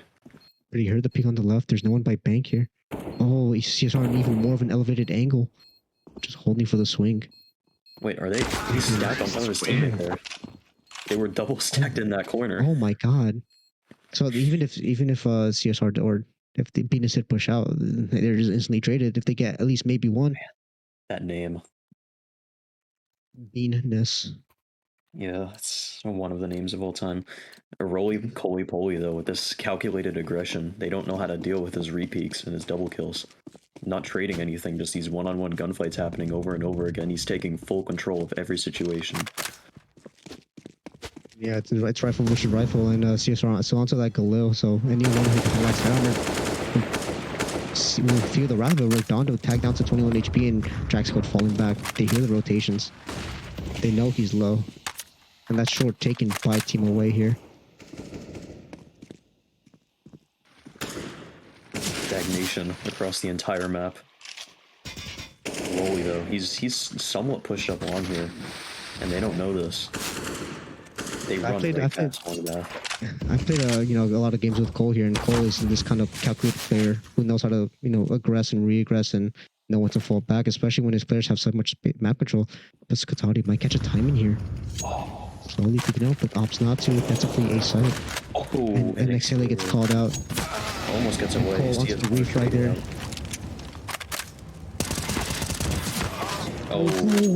Down to 2 HP. Yeah. Oh, but Mochizi here for the refrag. Gets the first one to Skatati. Knows there's 1 more here, maybe. Slowly pushing out. Makes a step. Now Camps heard this. Camps flashing out. While they're rotating back down. Yeah, they have connector open. And here we have Drax Code hearing all this noise. Flash out. Drax Code is going to be tested here. All alone in the pit. Oh, but B Nessie's rotated into heaven already. And they're stalled out. They're stalled out. 1 in short, just sitting there doing nothing. 1 swinging out wood, gets the kill on DRX Code. Still, that swing from Graffiti's coming in, and there's 1 heaven. Heaven swings, gets the kill on Antonio. Meanwhile, Camps falls to that Graffiti player. And just a wonderful sight hold there by Draxcode.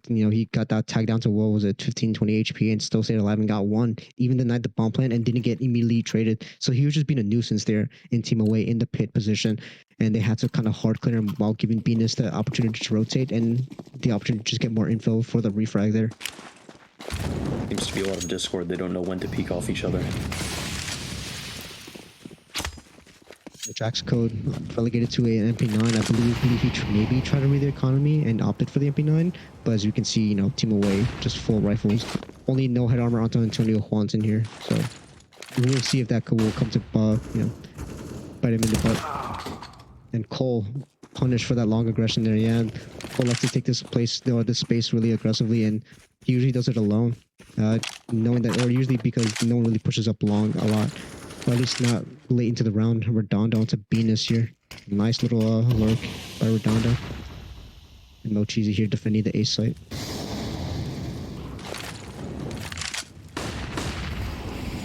Flash is going over the site. Mochizi takes one, untraded so far. Again, they're not going for this trade. They're slowly creeping up along, afraid of the space that Anixilia has. Antonio Juanson finally takes the peek, gets him down with that M4. Mochizi takes the peek through the smoke, gets high damage, but then is dinked back immediately. Camp sees his barrel through the smoke and takes him out as well. Yarik's code. Left in connector. Does he go for this, or does he try to pick up a gun off the ground?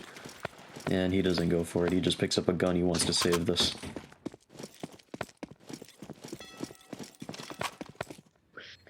Jack's code was getting, picking up that M4 A1S, and A1S kind of, biting some people in the butt here. That little nerf kind of messes with a lot of these riflers, especially with the distance now. You can't really two tap anymore, one to the head and one to the body, so you have to be going for headshots with the A1S. So usually you use for strong aimers, for players like Nico and even Bit, just headshot machines. But it is still very, less expensive than the A4. So now it's a battle between, what your position is on your team and how well of a neighbor you are. So you kind of have to balance those two out. Scoreline is 4-3 right now. Team home, bit of a weird buy. One loss bonus. They can definitely go for a force here. I'll run this save them for.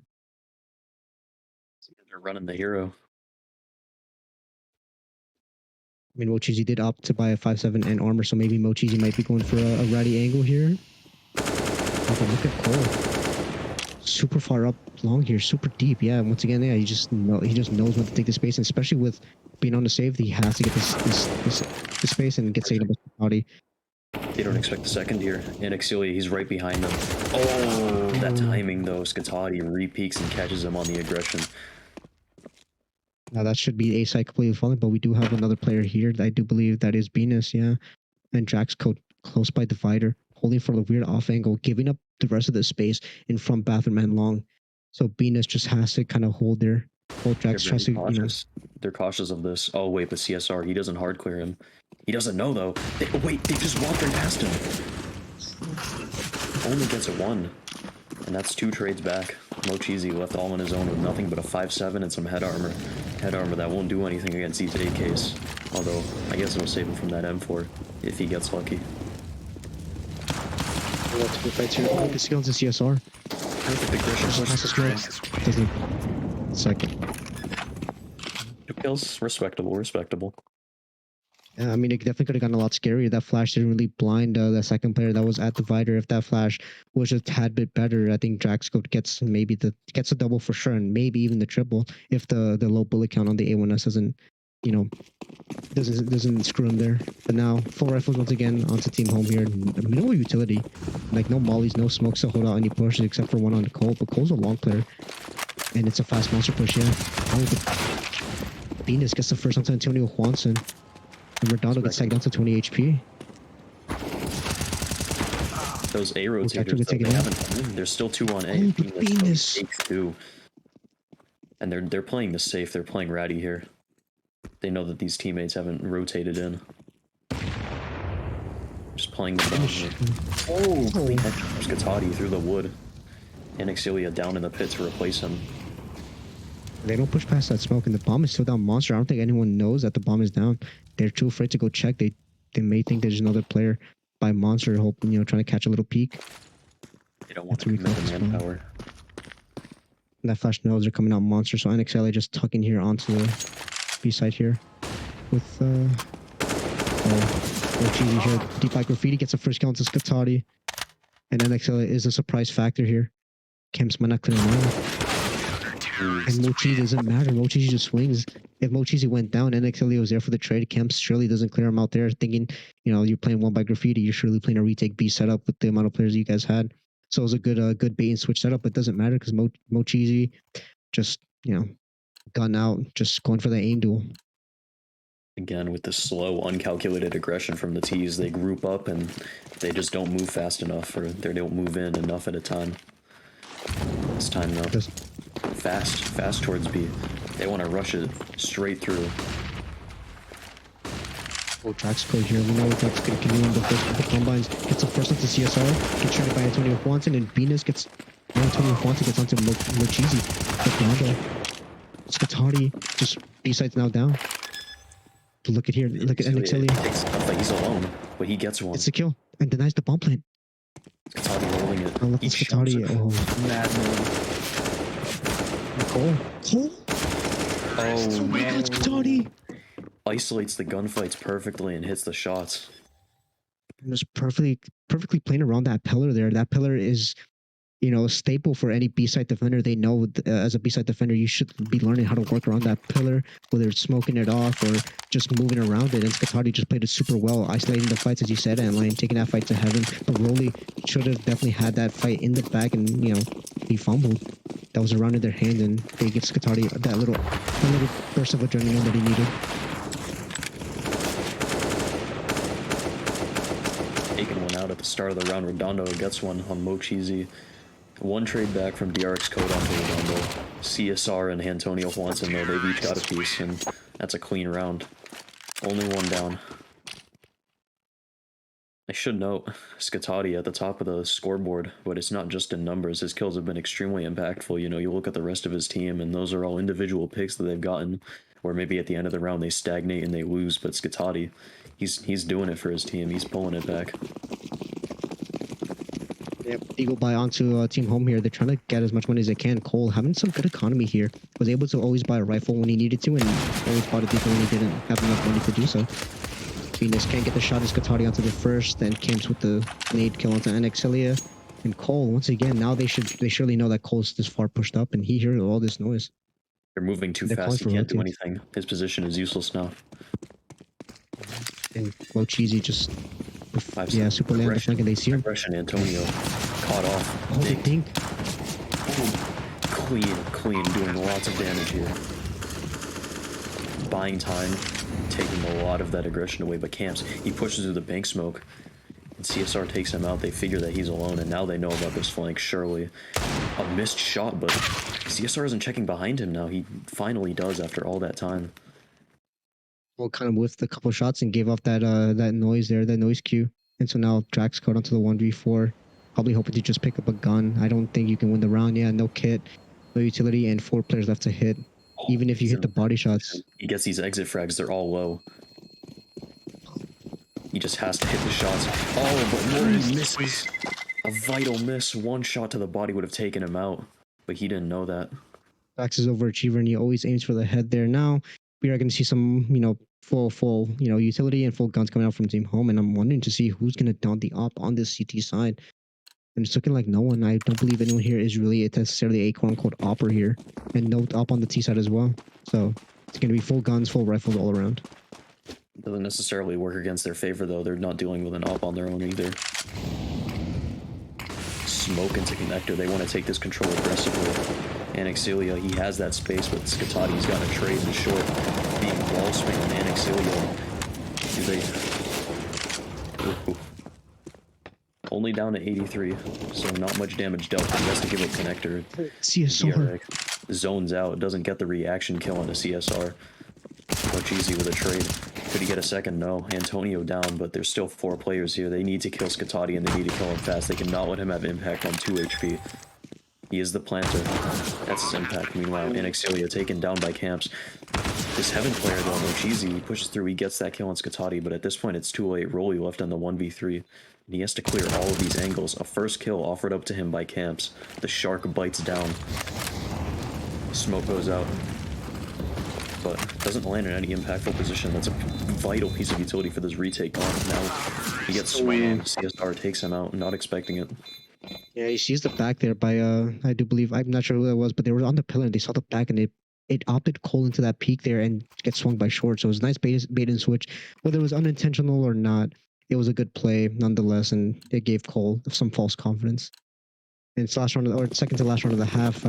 I do believe a half buy should be coming out here to make sure they can save for next round, but they want to put some rounds on the board. Roly Poly, only one not really fully forcing into this. Well, Venus just decides, hey, if I'm not doing much, I might as well see what I can do with this MP9. He needs to find some kills if he wants money going into the next round as well. Well, Mochizi gets spotted out from us. He spots 2. Offers up a free kill. Well, not free. 70 HP down on Redondo, thereabouts. Venus, they're careful. They know that he could very well push this smoke, but he's not as aggressive as his teammate Rolly. Oh, He gets taken down in CSR. He gets a free double CSR. piece. And Exilia completely unaware of the fact that someone's behind him. The call is simply not made. That's A-Site for free. Neither player is here to retake this, and at this point, they just consider saving the MP9 and the Deagle into the next round. Or do they? Venus, he's rotating up. He's looking for maybe a pick or two. Meanwhile, DRX, that's a crucial kill right now. Next to Con, and he gets that AK scot-free.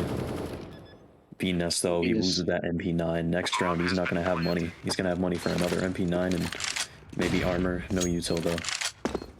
As a B-side defender, yeah, you kind of have to take that space onto short or to monster, whether you're on an MP9 or an M4. Taking space as a CT is really crucial, especially on this map here. Short is one that I will always say time and time again. It is a piece of map control that you should definitely start taking. You can cut off the rotates in connector and prevent the T's from being able to just go down towards B. And you can even just have your solo short player hide underneath a little sign and hold the monster pipe cross, so that way you can have all your defenders onto A. They're hunting DRX, though. He's not going to be able to get this AK free anymore. Unless they don't choose to aggress, which it's far too late for that now. He's got it. Yeah, They go a lot of people trying to hunt here. They go hunting on a tricycle. It's too slow. Oh, Cole can definitely drop one over, yeah. And Cole does use the A1S, so that's one advantage of using the A1S and just the lower price tag. But once again, 20 bullets and the damage drop off over distance is, you know, fairly high. So Has a lot to work with. He plays his cards right. That's what it all comes down to. Anixilia here in Con. That smoke has a big gap in it, but Camps doesn't choose to exploit it, simply goes back up and plays passive. Meanwhile, Rolly taken down long, and they figured out that they can isolate this gunfight every round without fail. Finally, it's this been working trading. too. They're not No, giving one-on-one gunfights anymore. No real counter to that too, and just the flash assists and everything coming out from Team Away. They're kind of running away with this half. Well, Cheesy, though, he needs to get up further onto the site, and his time has passed. This is the site completely given up. Unless he can somehow get a kill and retake some more space. Does get one. Antonio Juanson out in the open, but he's immediately traded back by Scatati. CSR, meanwhile, in Bank, catches out DRX. Venus rotating up from B through CT. Out through Connector, and Exilia finally finds his third kill. Now they're swarming this site. Or at least they want to, but Scatati got Anixilia locked down here. Unless Anixilia sees it, he does. That's a free kill. That flash completely gets him, and BNES, he takes out CSR. It's Camps left in a 1v2 all of a sudden. He doesn't really know what to do. He's stuck in Bank. If they hard clear him here, It's he's from gone. two, so I think it'd be very hard. And, Sticking ooh, they are sticking you're it. right. Oh, and Anixilia, nice cover. Good recovery there from Team Home on that retake there. And Anixilia with a nice cover. Sometimes, you know, up in the higher leagues, challenger especially, you see the teams, even in just like combines, they know how to play. They know how to play as a team. They will body block for you. They will cover you. You got to put some trust in your teammates. And we saw it here firsthand. You know, these players are not people to mess around with in your games. If you see them, please don't think they're terrible players. Even then, that side that was struggling so hard at the beginning, they found their footing. They figured out how to do the trading game, and after that, it was a clean sweep for a few rounds. Now they have the advantage, even though they were struggling at the start. This is great. 9-6 on CT side overpass. Armor on 3 players. The other 2 choose to go for HEs, strangely enough. No kids coming out here, so you know if Team Home does end up getting a bomb plan here, playing for retake is it has to be fast. You can't really play the clock at that point for Team Away. He's Body's going trying back. to figure out when to throw this grenade. These grenades are vital pieces. They sacrificed armor for this, and he pulls his grenade out at the wrong time. Does get it in, but it only does 2 damage on Mochizi. Meanwhile, he gets his Scatati out. CSR with a trade. This is awkward. They're just trading blows back and forth. CSR, he manages to live long enough for his teammate to rotate on site, but it's not enough. DRX code just pushes through and gets the headshots. And Antonio Juanson, not expecting this bank aggression, he's going to get caught out. Oh, double kill. 4 in the round for DRX. Fantastic headshots out of him. I mean, that was a really good play. I mean, on T side pistol, you usually see people just rush out monster or rush out fountain, and they kind of just play around there. But they start off the round slow. Usually, you see, like I said, once again, the fast play at the very get go, and then transition into a slow pace round. But they did the opposite. They started off slow and ramped it up as soon as they made contact, and they worked out for them. The team away was highly spread out, and it just worked in their favor. MP9 or Mac 10 and MP9 coming out. That's a Oh, lot of damage they made stack at 2 people, 3. Still, Skatati finds impact with 1 kill, traded back with CSR, gets another trade. It's just a constant trade battle. 3v3 again. Camps up in the back of bathrooms, and DRX, he's scouting. He wants to know where they should take their next attack. Last time it was A, and they're thinking the same site again. Camps has something to say about it, and Long is being cleared out by Redondo. Just jumping over the dice boxes. Camps is pushing up, but he's not expecting them to be this far up already. Anixilia down to 12 and BNES down to 79 though. This nade could seriously take some of these players out, but nope, they just fall back. But Antonio, he's hears him. they don't know. He gets 2 kills. Ooh. 79 HP on this last player for Dondo. Can hit 3 deagle body shots or 1 headshot. He's good. In this But plant. he has a time in here too. He thinks there's more angles in other places. Man, Venus instant headshot. Shot so close, but just in time. BNES checks it, aware of the timing. Redondo, I guess, didn't get the information that it was a 1v1. Was checking under heaven to make sure he had a safe passageway, and kind of can't. He just screwed him over again there. Relegated to now just pistols. It is now an eco buy 14 away, with Antonio Watson able to at least buy maybe an upgraded pistol, but opts not to. A little friendly love tap onto Venus there. Oh man. Ooh. No cheesy dead. Dinked down by 2 players, but Pilgrim just coming in. There's really nothing there for these last USPs. Cut down.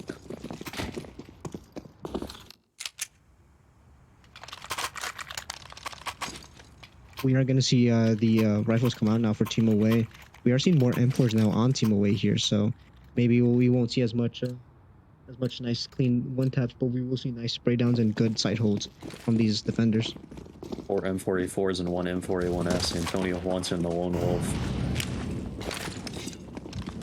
It's a pretty not great flash going out.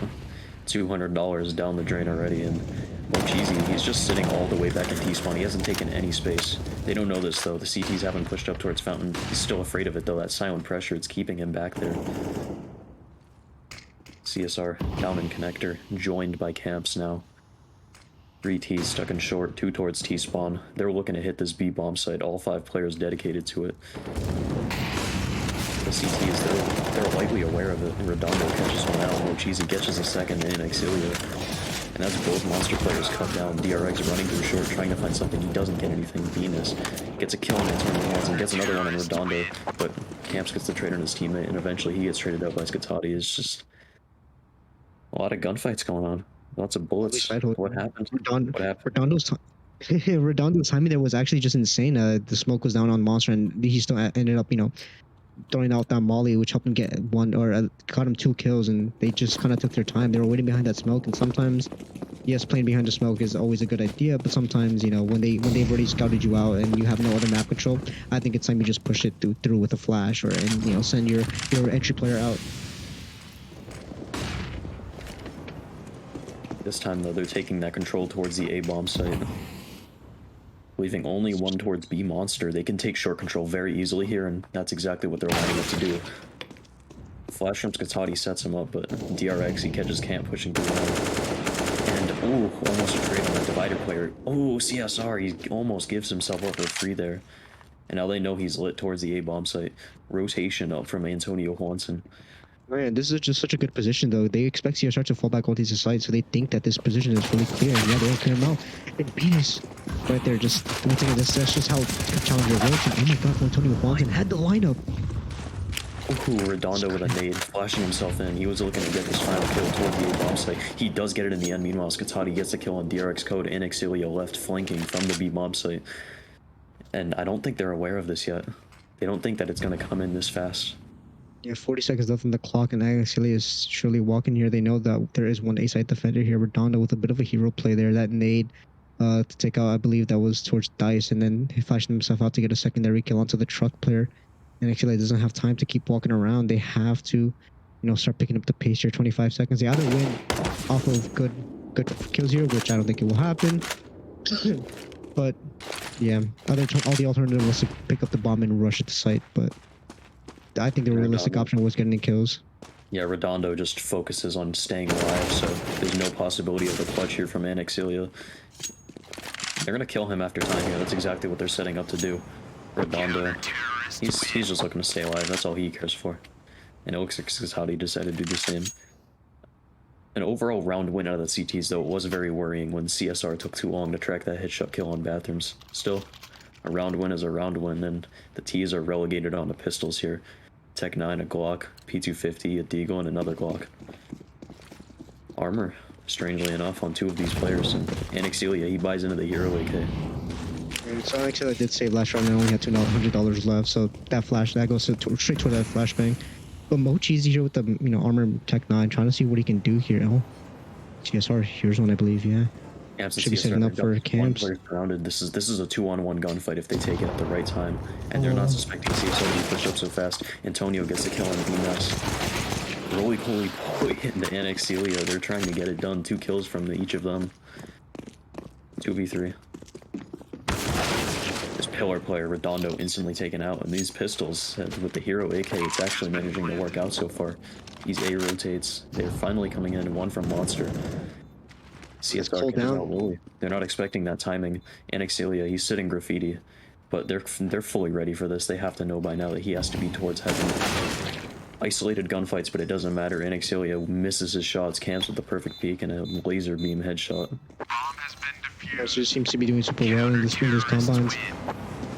Just instant headshots and getting these trade frags, just getting these impact frags, making sure that they can't rotate, making sure that they don't get into a very comfortable position, because they were there fast. Camps was there on that monster flank. Super fast and got to go into call and then rotates back towards short. So just making sure they don't get comfortable. And actually did get comfortable, but Camps, was just super confident. But they did get bomb plant down. So, Team Home does have money to work with. I do find it strange that they're opting to not go for any sort of con control here. CSR, he always takes that peek towards party and then falls off. Now, this late, he's going into con, and he has to expect that one is going to be pushed up close here, right? Flashes himself in, but already looking at the wall. BNS gets the free kill. Half HP on him. HE could take him out, but they've got none of those. On is taken now. They can freely rotate between each side. One A-side defender here that's stuck in long bathroom. Redondo up, boosted up here onto jail. This is a really powerful off angle.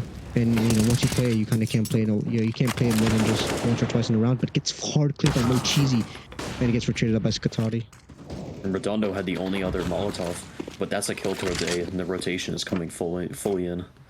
They're just going up towards the A bomb site at this point. Do they consider saving? They have to. They've got nothing left. Yeah, no fast rotates coming in here. Skitati and Antonio Juan stuck on that B site. Some utility coming out late, and so they thought it was going to be a bit of a late play. And with this bomb going down now, they officially know. They probably think there might be a lurk here. I know Cole likes to be a bit of a lurky player, but he did open up the other site, so they should know that all of this should be clear, and they are going to opt to save. Lack of space taken over on the A bomb site, and the fact that the hardware store was all out of stock. They didn't have any utility that round. Couple mollies, one of them on Redondo, who pushed up into jail and was taken out. Nothing to stave off that push, and the rotation coming in afterwards when that con player dies. It's just, the T's played that to perfection. They knew what their chances were. And a bit of a change of pace from the prospect team that we saw, as we see Draxco to get taken out, get traded by Antonio Juanson. Team Home here in Challenger, they know, they can definitely swap between sides. They can take as much contact and as much space as they want on one side, and then immediately relegate back to the other because they have that lurk player. Lurking doesn't necessarily mean always being behind the enemy. It means being able to open up an entry onto the opposite side if things go south on the site that you were planning to hit. So now Team Away back down once again to pistols, trying to save by half armor. A little bit of a more coordinated buy than Team Home here, but see how it works. CSR spots one. Goes for spin. Oh, CSR. It's tagged down to 72 HP. overcommits to that deagle spam. Are they aware of the B stack though? I mean, I don't think they're aware. They're setting up for the B bomb site right now, and this is perfect. This is playing right into what Team Away wants. This is the best case scenario for them if they want to find impact from these deagles and this lone M4. All T's out on the site, no flank to worry about. Oh, but the smoke. Wait, Camps, he jumps on top of the site and gets that bomb coming. Not early enough to stop it, and the trades just don't come through. Those smokes perfectly isolated the gunfights. Tried to play around them, those CTs, but it just didn't work. You always want to have your pistol players be on that close angles, you know, by pit, close by sandbags, by shore, especially what Camp said, you know, playing on site. And with that smoke coming in from mid site, was able to play around it. Unfortunately, just couldn't get that headshot onto the bomb planter, so the bomb was able to go down. But even if that bomb didn't go down, they would have known that there was a player there, and they would have had the round anyway. Again, But, no you know. con control. This is a problem. They're not taking any con control. And the T's Now just that have it all the right now. CTs, yeah. They're Now they know, scaling. yeah, and they're pushed deep into A. A is completely open if they just kind of contact it. Oh, The gunshots though, it lures one away. Camp's going back to site paranoid, and CSR is on a flank. He has some semblance of an idea. Rolly takes half of Antonio's health off.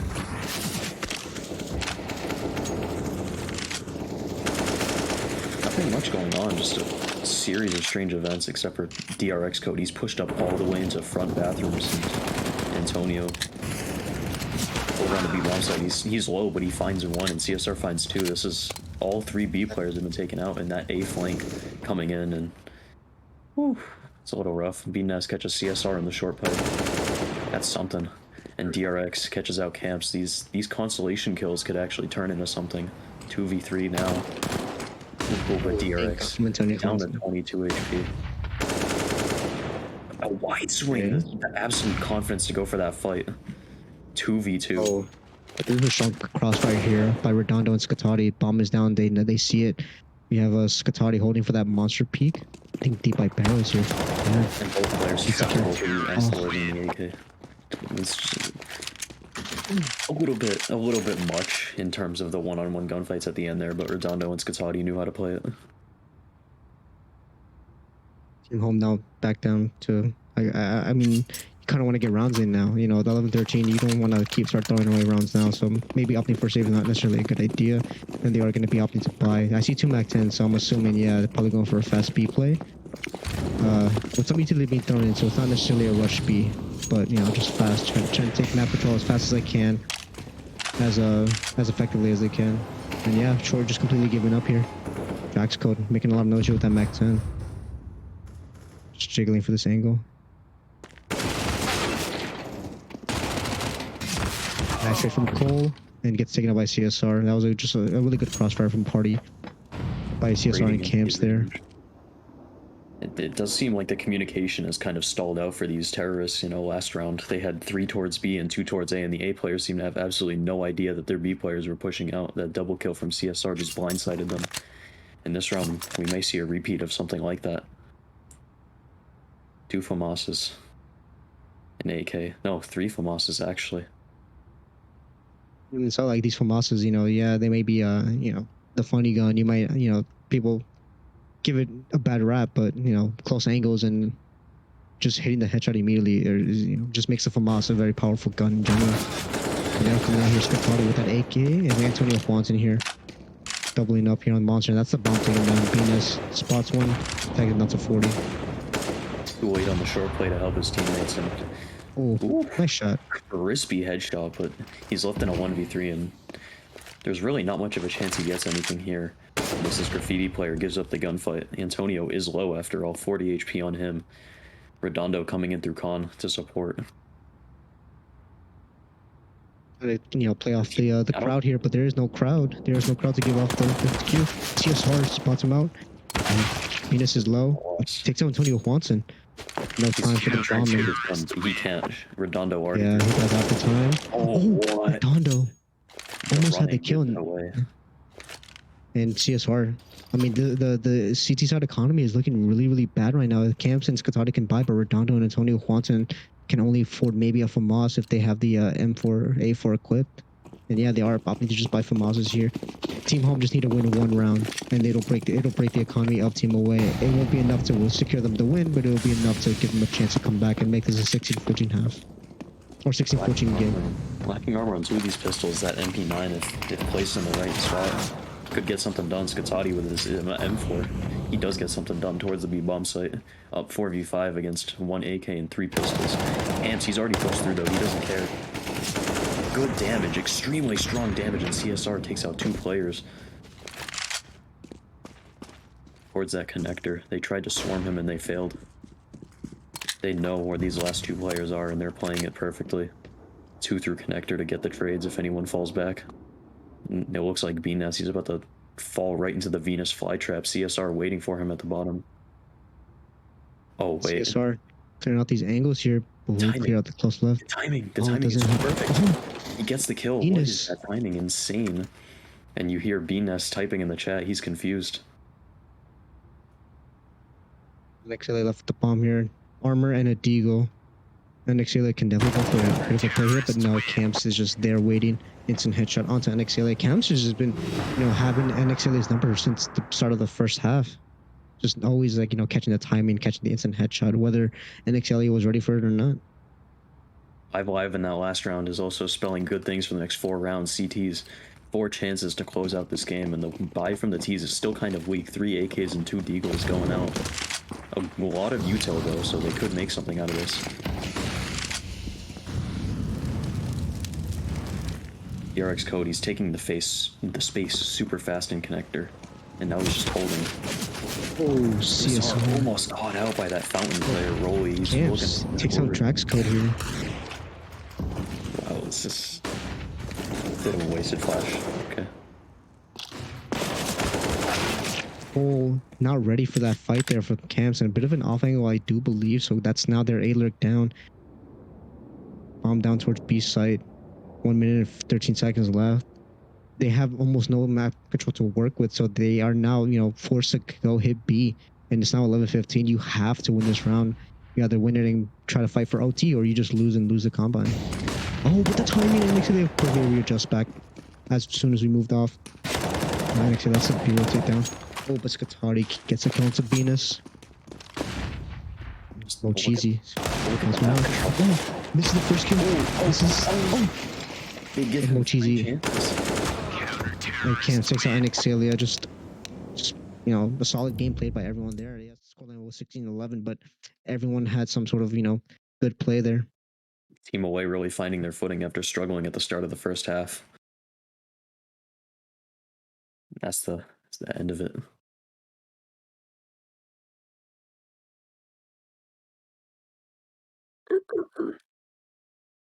Fortnite Battle Pass. I just shit out my ass.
Welcome back. CSC Combines Day 1 of Season 10. I'm joined by Antlion here, and we're on Nuke for a Challenger game. We are seeing a couple.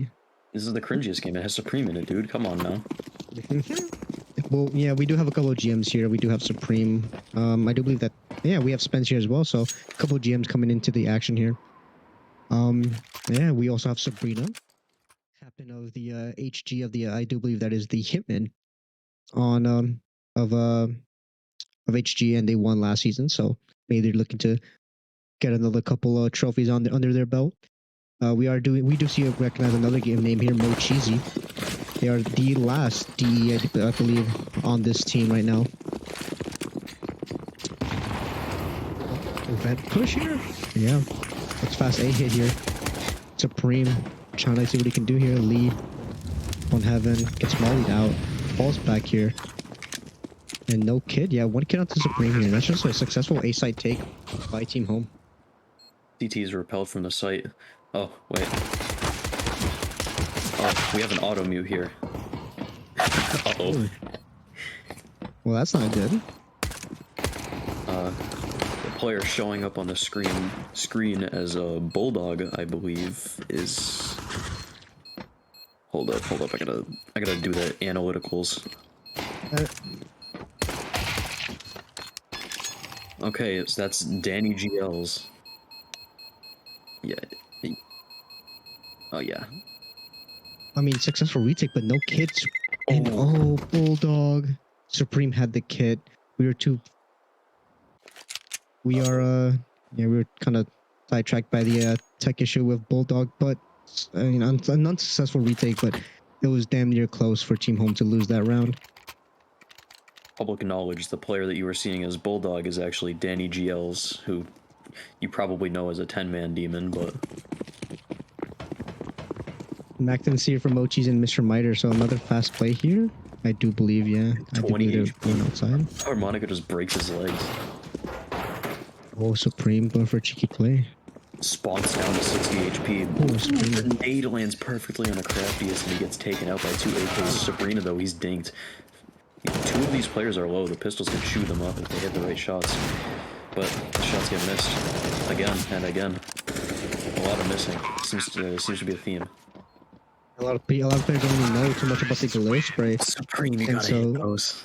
So please, if you are a player, learn how to use the Galil, even if it's just tapping. But learn how to spray at least like the first 5 bullets.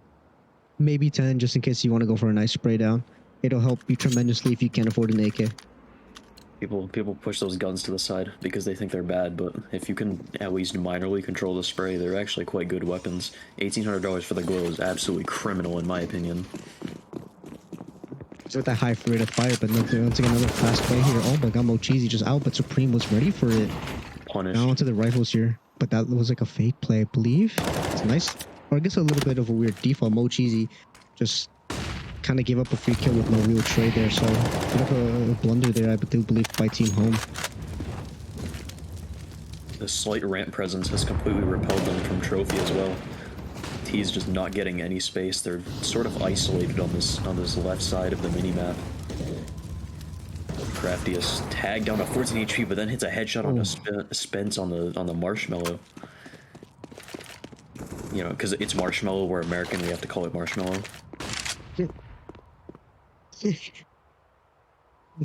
Team Home down to 3 players here. Macton onto Sabrina here. Sabrina now is known for their Kerrigan-esque IGL style, where they will happily give up their body and use their body as a tool to help their players succeed. So maybe we'll see some of that shine through the combines. And Craftiest Cow just sees one, but Cash headshot onto Craftiest Cow, so caught him off guard. Supreme taking down Sabrina. It's still a 2-on-4. And He doesn't know. He gets blindsided. He's completely oblivious to the fact that players could be out towards red. Goes for the reswing, gets 1, and Mr. Miter left looking for the trade, but he's not going to get it. Lee with a double towards the end of the round. A 2-1-2 split between these top 3 players on the CT side. We want to note that Team Home there had a good idea trying to retake outside control there. They went for an early, I guess Mochi trying to get an early pick onto Mini. and then they relegated to go back towards ramp there. And when both those didn't work out, they opted to go for a late outside take, and it just didn't work out as well with Craftiest Cow hitting some nice shots. And now they have full rifles across the board, no MAC-10, so there's no need for any fast plays here. Just cool, come collected with Mr. Miter. It's tagged down, but Spence onto Bulldog. Towards a ramp. Spence, he's just taking all of this space, and Lee is trying to fight back. They're both stagnated. Neither of them are moving forward and taking the necessary aggression to go for these trades. But Lee with a grenade out in the open, almost killed by 2 players at once. Cash eventually does finish him off with a labored spray. Meanwhile, Pink Harmonica taken out. And trying to see what he can see through that squeaky door, and Supremo just trying to opt for a fake here. That's 2 smokes on either side, and Supreme, I don't think he's falling for it. Yeah, already down the vents, I believe. Actually, this guy gets taken out. Supreme, he's left all alone. Does get one onto Sabrina through the vents, and that's he's smoked off. He's not really going to get anything here. He's being wrapped as well. Does have a kid and a bunch of utility to work with. When he heard him win a problem and went towards ramp. Ooh, it's a nice shot. Doesn't get the flick, it doesn't get the trade. Mr. Miter onto the kill to Supreme. A wonderful take there by Team Home. They got the opening picks on a ramp. And a double pick actually on ramp with Lee and I believe that was Spence. Bulldog? Spence. Onto ramp there, yeah, and they just kind of took that ramp control, was able to freely move between sites, and Sabrina on that late lurk there, showing off that just being a general nuisance to Supreme, but Supreme wasn't really biting into it. Down to pistols now. Maybe you can see if they can go for Wait, Supreme, he's just gonna W key it right through. Mr. Miter gets 2. Taking up and it seems these team players, they don't like to take space towards ramp unless they are going for a full rush, which is Bulldog right behind in trophy. They're not expecting the smoke push. Gets a free kill on a cash. Supreme was just did not have a single roll. He just came out swinging, didn't clear flush right, and got taken out. And Bulldog takes out Spence and gets traded back by Mo Cheesy. Just Supreme was too eager to take a lot of map control, assuming that they were pushing past that smoke, and it just didn't work out for them. But it was still a good play nonetheless. They made it relatively expensive. They had a chance to win the round, but didn't necessarily go in their favor. Sabrina on an R8. Interesting choice, but not one that I wouldn't exactly be surprised by coming from this specific individual.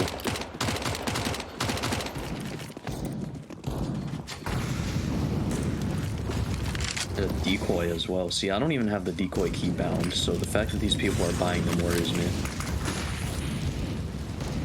Cash out the Bulldog there. Through the smoke as well. I'm assuming that was towards the ramp. Punishes the push. Yeah, a double up here, but Pink Harmonica deep into hut here. Trying to see what kind of space they can take here. But Cash already out on A, and Pink Harmonica gets counts to Mr. Miter. Maybe he knows there's one on site here. Turns for the flash swings. He gets spotted, and Cash, nice timing there, moving around there, and Lee going for that, having one way retake smoke. Craftiest Cow. Dude, gets smoked off just as a fake bomb plant, and Lee doubles up, and that's the bomb down. And Craftiest knows he can push that smoke. Spence isolated and hot, and he doesn't have the bomb down. They know what's going on here. Lee That surely hurt him many, right? And they know, they're fully aware that this is a possibility. Spence, though, he still wins out the gunfight, the door blocking some of those bullets, reducing the damage, and he's just holding. He knows that Lee is going to do something. Spence! Good 1v2 clutch of him to save the T's in their moment of need. Yeah, Spence is a player. He's the GM of Order of the Samurai. He's had I think a really strong core across all tiers. He's been playing with them for I think since season 1, and I tried out first team very early on in my CS career, and he was a big fan of Nuke. We scrimmed him in the preseason, and oh my lord, did they just obliterate us. Seeing him here just kind of proves that he's really good. And then Cheesy, and a kill. And this Styles comes through. You see Danny GL going through trophy every round, and he just gets punished off it. And the rest of his team is sort of trying to play back and punish the aggressive plays. Supreme stands in the flames and gets burned. And Lee pushes through Squeak Door. Doesn't get anything. Pink Harmonica left all alone in the trophy room. He can't be taking home a medal today unless these terrorists mess up big time. But they won't. Cheesy just there ready. Headshot. Brain splattered on the walls. His hopes and dreams demolished with it. We are gonna see another full buy coming out now, and an op onto Craftiest Cow, and no op on Team Home here. So maybe Team already- Away. Oh, no. an op onto Sabrina. Okay, Buy into op the the op. op. Oh, this utility is scary for these CTs. And this is a very Sabrina-esque play. You know, they really love to throw all this geeky util down and take advantage of it. Cash stopped in his attempt, but there's still these players towards Silo and Lobby. Oh, Spence just made it down. Once Right again, that's that IGL mindset right there. He knows the timing. And Supreme, I don't think he spotted or even heard it. Oh, but Sabrina holding. Just falls off the angle. He gets taken out by Supreme. Wonderful peek by Supreme. Spence coming out secret looking to punish this garage op. But the op is fully aware of the possibility. I think Supreme called that out, but they didn't go for any proactive approach to deal with it. Supreme punished in his proactive approach towards the bomb, trying to hold on to it. Two players in lobby looking to regain control of that bomb. Lee cuts one down, transitions over to the other. He knows that this player is towards up, but is he expecting them to be on top of this ladder platform? Fully expecting. Good readjustment by Lee there. Oh, Spence. Once again, caught a timing. Gets to count to Crafty's count, and Crafty's count kind of just whiffed the shot. 3v1. Spence. Well, he comes into it.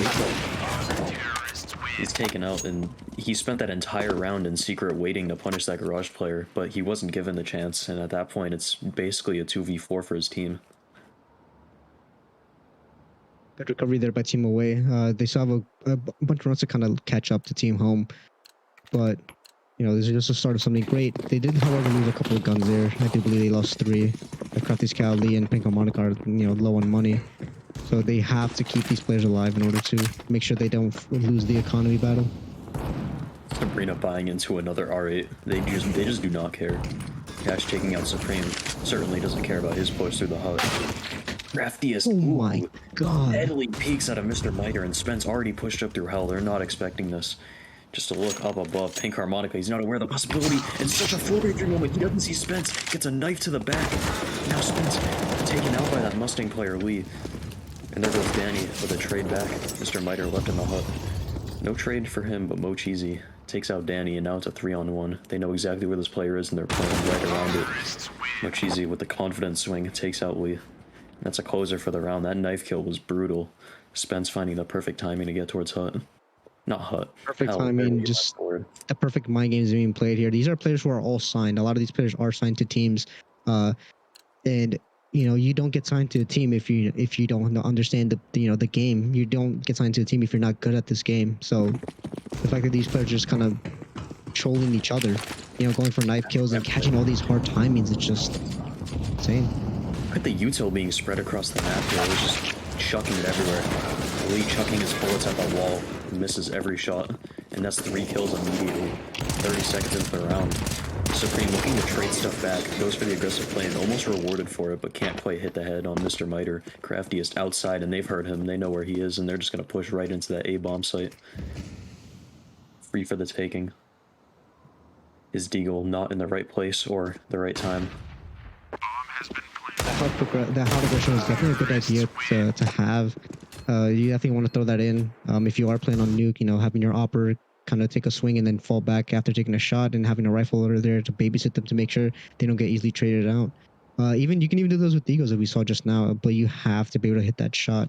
You can't just establish your presence there and not get something out of it, because you know, Supreme definitely had the opportunity to get a double, even a triple. But if the initial butt player got that first kill, Supreme's job would have been much easier, and it would have been a load off his shoulders. I know what's going on. Mo Cheesy. Oh my god, just again. The T's are every fight they can get in the CTs. They don't take any control, even if they know they can have space. Cash down into the space that he has claimed as his own vent. Straight into the site. Spence in secret already. And there's a player pushed up. Red box, Craftiest Cow. He gets the kill on Mr. Miter, but he's not expecting Spence. Oh, wonderful readjustment by Spence there. Spray on the ground, the BM.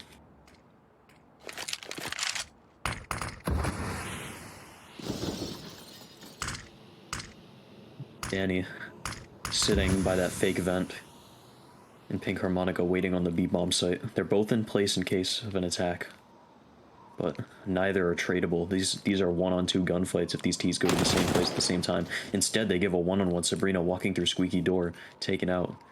And this last player's location was known, but they're not anticipating the Heaven play. He's already pushed through, but the adjustment comes through finally. 30 HP, now down to scraps of health to work with. He's still patient though, he's playing this confidently. Tries to molly out Danny.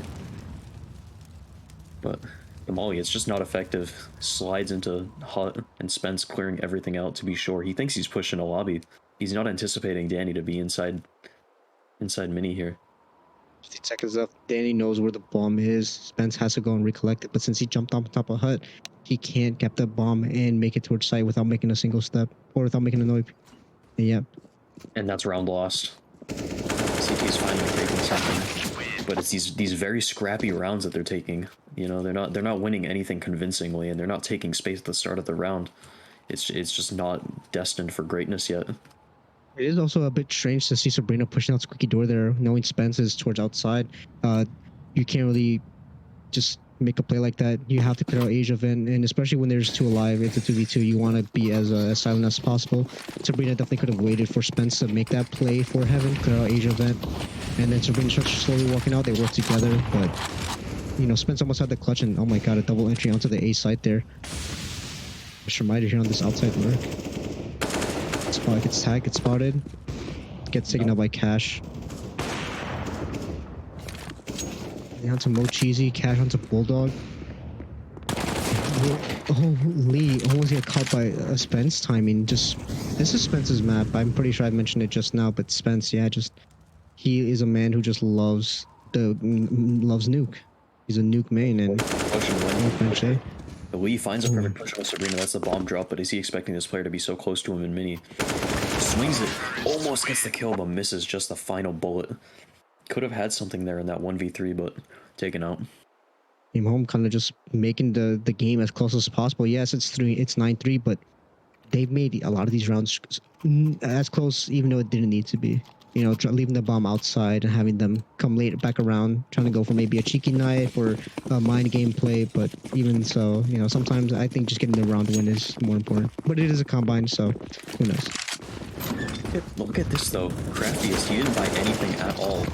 Meanwhile, the rest of his team are on rifles, and two of those rifles taken out of the round. It's a pistol, a Moss, and an M4. No utility left fighting for any picks they can get. That's just a wonderful flash there to get rid of Pink Harmonica. You can see the adjustment. Supreme has to sort of babysit this pistol here, and it doesn't work out. Mochi's just been super aggressive, hyper aggressive on this squeaky push, and opening that door just kind of makes the CTs there worry. And Mochi has just been getting this, like I said, aggressive entries, just opening up this site, getting that first kill, which it causes, you know, all the attention to be on him, which lets his team just push out on the rest of the site from Hut.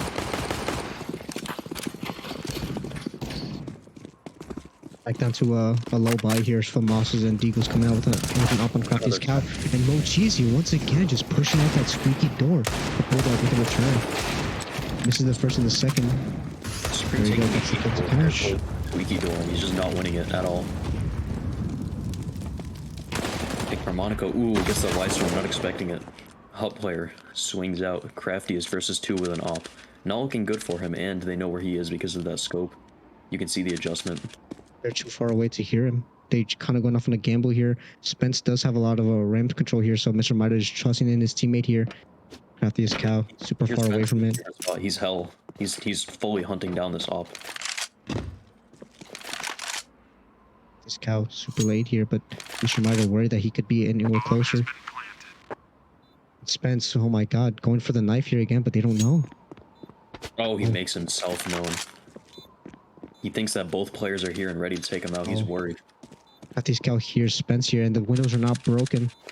Info now is they know. He can't get anything here. Time to just save that up. Oh, he's going for it there. Mr. Mitre right there. The desperation play, he can't win that.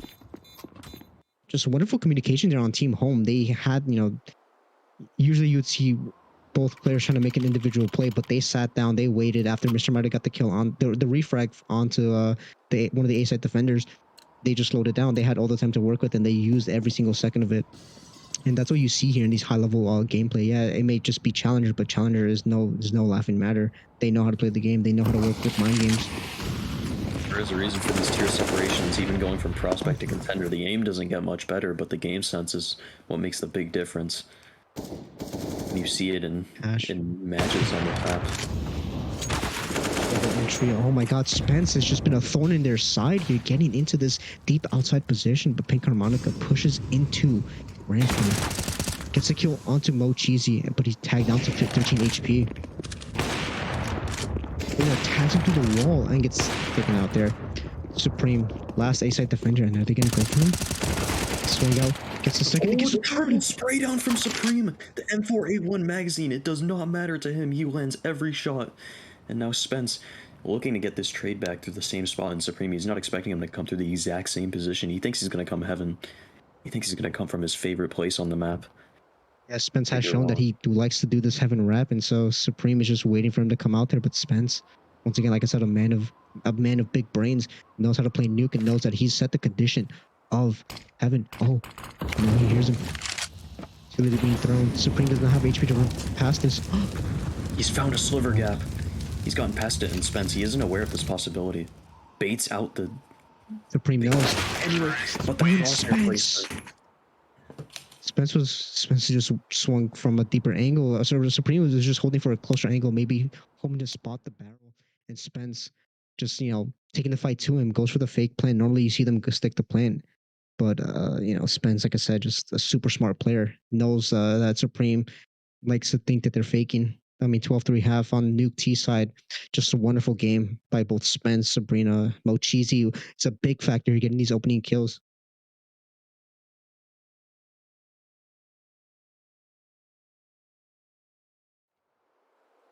Two sets of dualies, they're confident. They're just going for these multi-kills.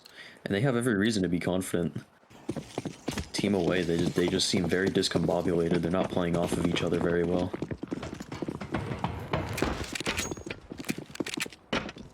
Will they be punished for it this round? Cash rushing through hot with the dualies. They're not expecting it, but he whips the shots and they get the kill. Trade back from Spence, but Harmonica there again. Mr. Miter pushed back into Heaven. Mo Cheesy gets one on a Craftiest Cow. That's something. Something they can work with in this retake. 3-on-3. Supreme down low. Oh, Cheesy. Shot on that planter. Goes for the right side player. Lee misses it. And Supreme as well. Supreme overextends Lee. He's left with 12 HP and a dream. If he does get a headshot on Mo Cheesy here, it is absolutely possible, and he does. Perfect, crystal clear headshot. He saw blood in the water, and he went for it. Mo Cheesy had a phenomenal pistol round there. Got 3 kills on that, so just nice and clean. But he did get, tagged down. He did miss a couple of shots there. He ended up getting the headshots, but losing a little bit of HP makes the Glock even much more dangerous than it normally is. And now they're opted down to just pick up a couple of upgraded pistols with another set of double dualies here.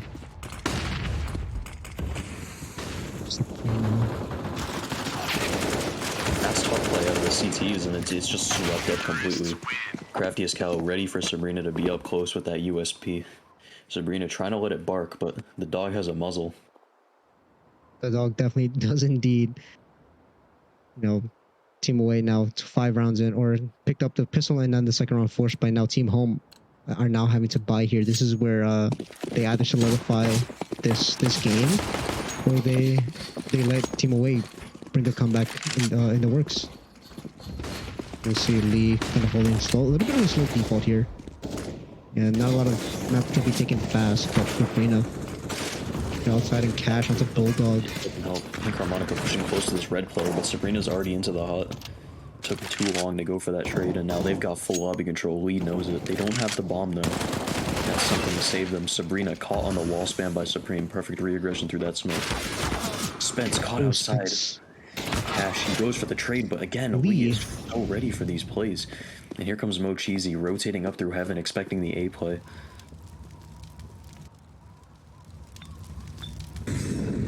Mollied out. That's a hold here. Is free. I think that Molly missed. We don't hear it ticking and sizzling, so it definitely did hit a bit of a weird angle. But He has the aim to win this. 2 players are low, but his aim is failing him. He's missing the shots, and Pink Harmonica plays the headshot angle perfectly. Crouches under the bullets and wins it out in the end. 6-12, very winnable. yeah, like you said, 12-6 half or 12-6 scoreline as of right now, and Team Away just looking to be, absolutely doing really well in these early rounds. Team Home have no real counter to these plays. You're just getting caught out of position and being in these weird spots of mid rotations. So they need to find a way to kind of break that up. Deadly. 4 pushing outside, and Supreme is all on his lonesome. This is a free gunfight, and the will dropped. 2 terrorists immediately rotating outside to get those trades. 3 kills going away. 4. Last player, Mochizi, towards trophy room. Looking for something in lobby, anything that he can get. Gets 1. Free kill on Oli, but the squeaky player trades him, and this is just... It's looking solid. That those pistols definitely could have been dangerous, but the quick rotation from the terrorists to outside, it works perfectly in their favor. See, now it's 7-12 half or 7-12 scoreline. Excuse me. I keep assuming it's a half. Team Home haven't won a single round since the half, but this is where the explosion starts to get really dangerous. This is where the comeback starts to happen. This is where people start realizing, hey, we can definitely win this game now. Now they have to do it against another full buy here. They have to maintain confidence. They have to take space. And look at these CTs. They're so careful on ramp. 2 stacked. 3 stacked until 1 rotates up heaven. Another A exec here, yeah. We see the things being broken. Flash is coming out, but here. nice molly though. Nice late molly to stop them from coming out HUD. Only can have this kill. Flash going him up from success, and yep, that's Crafty's cow. Flash assist and leading out to the double entry onto A side here, but Mo Cheesy. Oh, Spence. They don't clear Spence. He has the perfect kill here. Double, almost a triple straight down until he's taken out by Supreme, and now it's Mr. Miter, Heaven with an M4A4. These 2 players are both low. They need to play off each other perfectly, but they're splitting up. They can get one-on-ones here. This is perfect for Mr. Miter. If there was ever a chance of him having a clutch round, this is it. He has had a lot of high impact rounds throughout the rounds of T side and even on the CT side, but having the clutch and gets taken out by Supreme. Supreme, higher impact towards his head. AK-47 bullet to the brain tends to do that. This is looking great. The T's they're trading off of each other. They're getting stuff done. They're also waiting for the utility to pop. Cash was, or Lee was ready to pop out Squeaky, but was waiting for Crafty or Cow's flash there. And now Team Home up to force again here. Now this is where they have to win once again. Economy is low and they need to be putting rounds up. They can't be up, to save. Spence getting aggressive here. Oh, spots 1. Did he get spotted backwards? Yeah, he got cleared. What is this? Supreme, he doesn't take care of his timings. Which is not gonna like that one. Oh, but falls down. Oh my god. In the process. Forgets about the angle. Probably swung a little too wide, and Crafty's Cow trying to get the trade, but they gave Spence 2 kills here. Cash on from Secret. That's 3 picks there, and that's Lee and Bulldog left, and Lee takes down Mr. Miter. That's ramp taken down. The Jenga tower is falling. There's 2 legs left to stand on, but they've got 4 wind gusts coming in to knock them over. Already out Squeaky. Spence gets 1 traded. Now it's Danny versus 3. 2 players here towards ramp looking to take him out. Goes aggressive on the peak, almost gets 1, but Sabrina plays perfectly around that wall. 8-13. Things are starting to stagnate now. Yeah, which is a perfect jiggle from Mo Cheesy there. They know that I believe that was Bulldog that was last left alive on the on B there, and they saw that they took out Spence, I believe, and that jiggle just confirms that they're not on site and they're still there fighting for ramp. So it just gives them they then end up regrouping and just kind of fighting together, which is exactly what you should be doing in your own game and in your own team. Regrouping and fighting together is just super strong, especially jiggling. Jiggling is just a really powerful tool in a CS player's arsenal. Losing that opening pick, it's not the greatest. Going for that trade was especially not good. If you miss the time, Cash and Spence double entry together. These kills go in the way of the CTs, this aggressive push rewarding them, and now this is looking bad. Danny GLs and Pink Harmonica left in a 2v5 clutch. Cash is low, but that's about the only saving grace they've got here. Oh, but if they get overzealous here, then maybe. Ooh. Bulldog.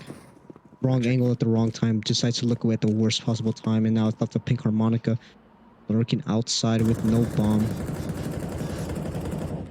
If he wants to win this round, he's going to have to turn this entire nuclear facility into a crimson red. Instead, it's his corpse leaking blood on the sidewalk on the pavement. Cash taking him out, and that's 8 to 14. They're relegated onto these pistols. This is, unless they choose to force buyback into this, they've got pistols to fight back against Map Point. I mean, against Map Point on T side, this is where you hit either a fast squeaky push or a fast ramp push with the Tech 9s, but we are seeing 3, 4 Deagles and 1 Tech 9. So they're opting to go for these long range engagements and playing it slow and low and slow. No one these long angles. But they don't take any advantage of it. Supreme gives a one-on-one towards Mr. Miter and loses out on the AK fight. Crafty is or somebody's already pushed to the ladder. That's Cash. Absolute madman. Cash and Spence, these two aggressive players from the last round, but they're just getting punished. Mr. Miter as well chooses to swing, and that's 3 to 2 advantage still. No armor on 2 of these players. Yeah, I mean, Team Home got way too aggressive there. If you know they're on a pistol buy, especially after hearing, these shots ring out, you have to, not give them that space. They play these close angles, and they have the ability to do so. But Bulldog with the timing out to Sabrina and Mochizi is up on an island here, 10 bullets. Drops down Hut. These 2 AKs looking to hunt him down, but he can't fight back. There's nothing left. Danny GL's finding that timing in Mini was perfect. Absolutely what they needed if they wanted to win that round. The pistols claw it back for 1. They stay alive off of Map Point. And just to kind of finish my give these pistols the fight that they want. You can't let them, you can't be up in their face because they'll win those moments. They'll win those fights 9 times out of 10, especially with that Tech 9. Just run and gun with that Tech 9. And it's those types of rounds where we see teams try to take an aggressive anti-economy approach. But there's a difference between being aggressive and being overly aggressive. They step that line. You don't push the pistols, you take the space and you wait for them to push you. Cash once again here, aggressive onto Africa here, close by this electronic box, only for this peak. And Spence has already played here before, and Cash and Spence have both been aggressing this outside position. So surely they take, they get spotted out. Oh, and Sabrina gets a second and gets taken out by Lee. Good trade by Lee, and that's ramp open. Yeah, that's a ramp open up and for the taking.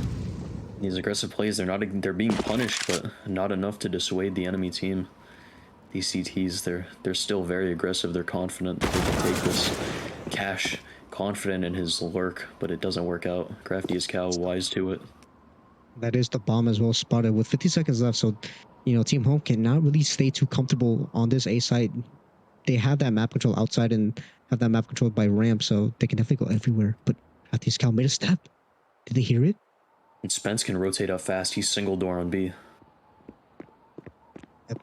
Okay. They definitely hear it now. Mr. Miter definitely hears him on that Mustang position. Oh, but he decides to walk back. They're trying to go for a heaven ramp. They don't know where to look. The last thing. 3 seconds left. Oh, Mr. Miter and Mustang gets taken out by Crafty as cow. Mochizi looking to find more impact this round, but they don't know about Spence. They don't know that his op is pushed into this vent.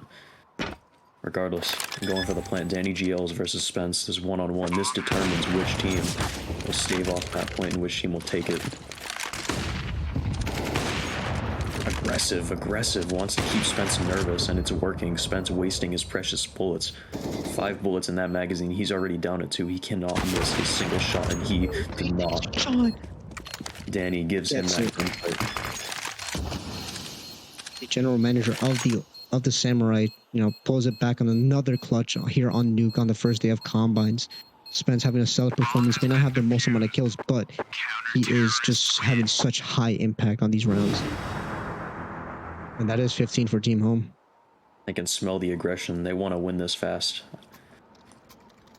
They're going to take fast trophy control, maybe something outside. Supreme, look at his buy. He has almost nothing to work with, a Galil from his teammate. But other than that, no outside presence here, and I do believe they're going for a fast. So yes, squeaky play here. And Cash takes out Bulldog, and Crafty's cow gets a refrag onto Cash here. It's Supreme slowly pushing out. They're trying to take this A side here. Mike already out on site, and Mr. Miter. Oh, it's a headshot, and Mr. Miter once again fully white. Spence here. By Mini. Flashed out. Hit it over. 2v4. They think it's over. Supreme. We've got this cow. Oh, got this cow onto the roof right there. The aggressive. Got this cow onto the third. And then no He bullets. doesn't know. Unaware of his magazine being empty, it has run dry. Looking for some moisture in the desert, he takes down Mochizi, and he's fully expecting Sabrina to be outside. Reloads his AK, looking for the next gunfight. He thinks it's going to be heaven, but it's not. And Sabrina, perfect angle, takes it down, 16-9 at the end of the map. Had the re-aggression, had the reposition, had the readjustment on that aim, but just couldn't hit the headshot. Team I away, think, they're going to find themselves. One and done. But we'll see if there's any more games left, and we'll see you soon. We're gonna cut to a break.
Welcome back, CSC Combines Day 1 of Season 10. We are here in a prospect game on Nuke once again, and get right back into the action. These games are coming in fast and they're coming in hot.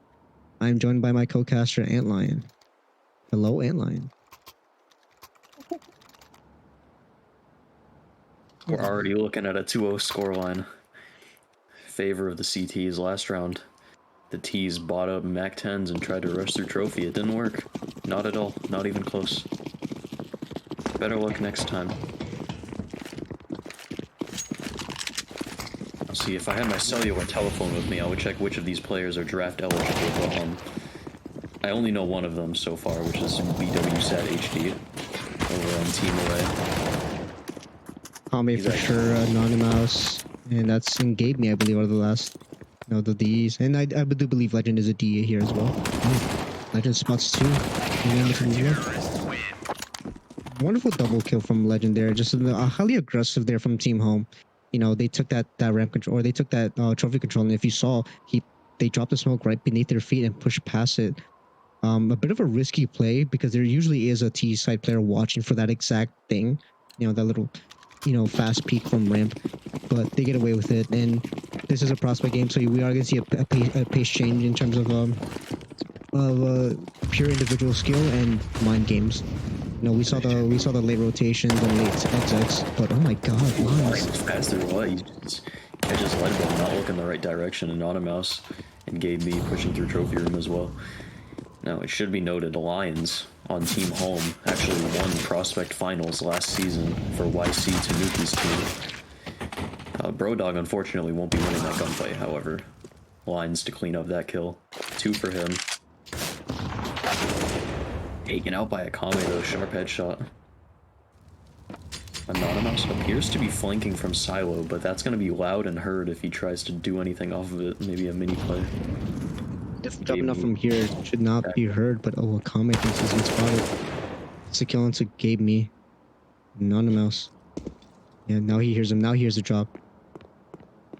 Making a lot of noise here. Yep.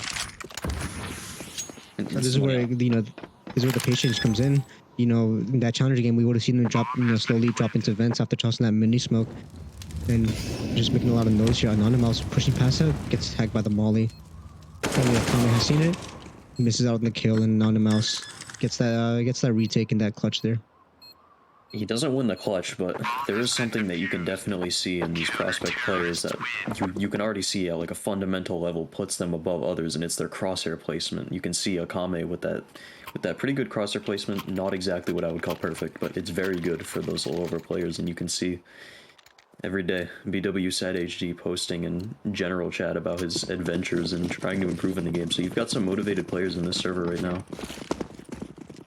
100%, and BWSA, they're also in our health and fitness channel, and they're trying to improve their physical health, which will help them overall, not just physically but mentally as well, putting them in the right headspace and giving them some more confidence that it will transition into the game. But Clueless, there's a bit of a timing here. Ooh. Hopefully that molly doesn't spread, but the way it's looking right now, it might.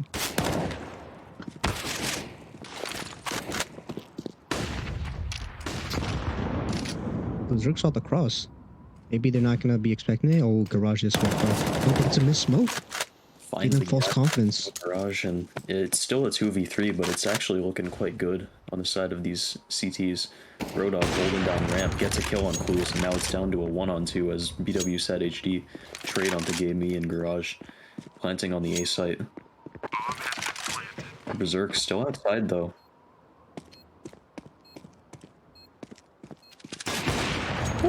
Ooh, Brodog. Clean flick from Brodog. Stops, flicks, and shoots. It's stomping around there, but Berserk. I'm Mini. He just sticks this. It's fake. He thinks it's a fake. He doesn't know. That's Brodog clutching it out in the 1v2. Good stuff out of him. Yeah, I mean, that smoke that was tossed there onto site was not perfectly on the bomb. So if Brodog came at any other angle than the one he chose, his butt would have been sticking out, and they would have had a clear shot at just shooting his little butt cheeks there. But once again, a full buy coming out 5-0 into favor of Team Home. Team Away have not been able to deal with any of their aggression, even if by mauling them out or flashing them out, they haven't been able to stop them from being so hyper aggressive.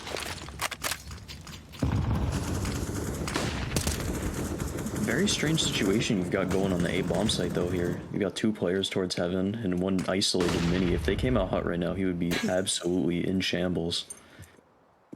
And Akame single-handedly holding outside. Orion's looking to push him off, but Akame, he holds his nerve, taps with the AK to make sure he's accurate, and that's a kill on the lines. 4v4 situation. Leveling on 11 HP outside, looking to get another kill, but nothing for him. Gabe Me takes him out. Well, I got the wrong player there. Ignore me. Ooh, Anonymous clean for the 3K. Almost. Bro dog, sheesh, okay. You didn't have to do him like that. All these players having really high impact. I mean, Legend may only have 3 kills, but a lot of those kills were kind of, very high impact. And by high impact, I don't necessarily mean it's a clutch. Sometimes it's just an opening kill, or sometimes it's even just a trade to, lower the Team Away's chance. So we are seeing a P90 come out from Lines. Now, I've spoken to Lines before, and I've seen them in a couple of games, and they like to sometimes just hold W, and this is a good example of it. Oh, wow. Oh. Berserk, wise to it. Just Clean headshot. Clotheslined by Berserk, yeah. Oh, Akame, not a Legend. Jeez, this team has some straight shooters on it today. Team Away, they're not winning the rounds, but they're certainly sending their enemies away to the afterlife. Flash goes over, affects him over. Still, BW peeks off of it, gets the kill on a Gabe Me, and that's a 4v2 going the way of the T side. Finally, something they can feasibly grasp onto. Brodog watching the single doors. Okay, it's not really proper English, guys, but, we can ignore it. There are multiple doors here on this B side, so I'll give you that one, but he hears one. To believe that is double door open? Paris, the paranoia getting in. It's free kill onto that B side, and Berserk on this little lurk here. Anonymous left into the 1v5. Now, we could see some insane shooting, but opting not to, just running for it. Yeah, trying to save that gun. They don't necessarily need to save, but it'll help if they keep this gun alive so they can drop into the next round. Maybe drop on the Lines or even Gabe Me. But yeah, some of these, prospect players are just some, like you said, Antlion, just some straight shooters. And I know for a fact the Lines, the YC prospect team, the Tanukis, have called you specifically out, your team, Antlion, and they got completely shut down on this map in particular as well. So, yes, they may be good at aiming, but sometimes you don't have to have aim just to win a match. Still, though, a very respectable team, I must say. For Prospect, they gave us a good enough fight. These T's here on Team Away, they're not exactly clinching rounds easily, but you can see they've got a lot of mechanical skill on that team, especially on Akame. That man can shoot. CTs, though, they have some skill of their own. Brodog, probably the smoothest aim on that team, if I do say so myself. Legend goes for the fast peek on Squeak Door after it gets blown up and doesn't win it out. Lions kills his teammate. Oh no. Brodog, wait! A fast triple kill, lightning quick in the lobby, what? WM1, the only keys that this person needs. Here's one on top of the silo and holding for that mini drop. And we slowly have Anonymous slowly trying to regroup and hold that bomb together, but Akame has to go down the ladder slowly, and Clueless gets the peek and Brodog gets the kill. Brodog is on for the ace now. Gets taken out by Akame. Clean shots. Left to the 1v1. I've never seen him lose these, alright? Oh my god! And now I've seen him win them. Confident in his aim. That's great stuff out of him. 1v2 with the op. Not an easy one either.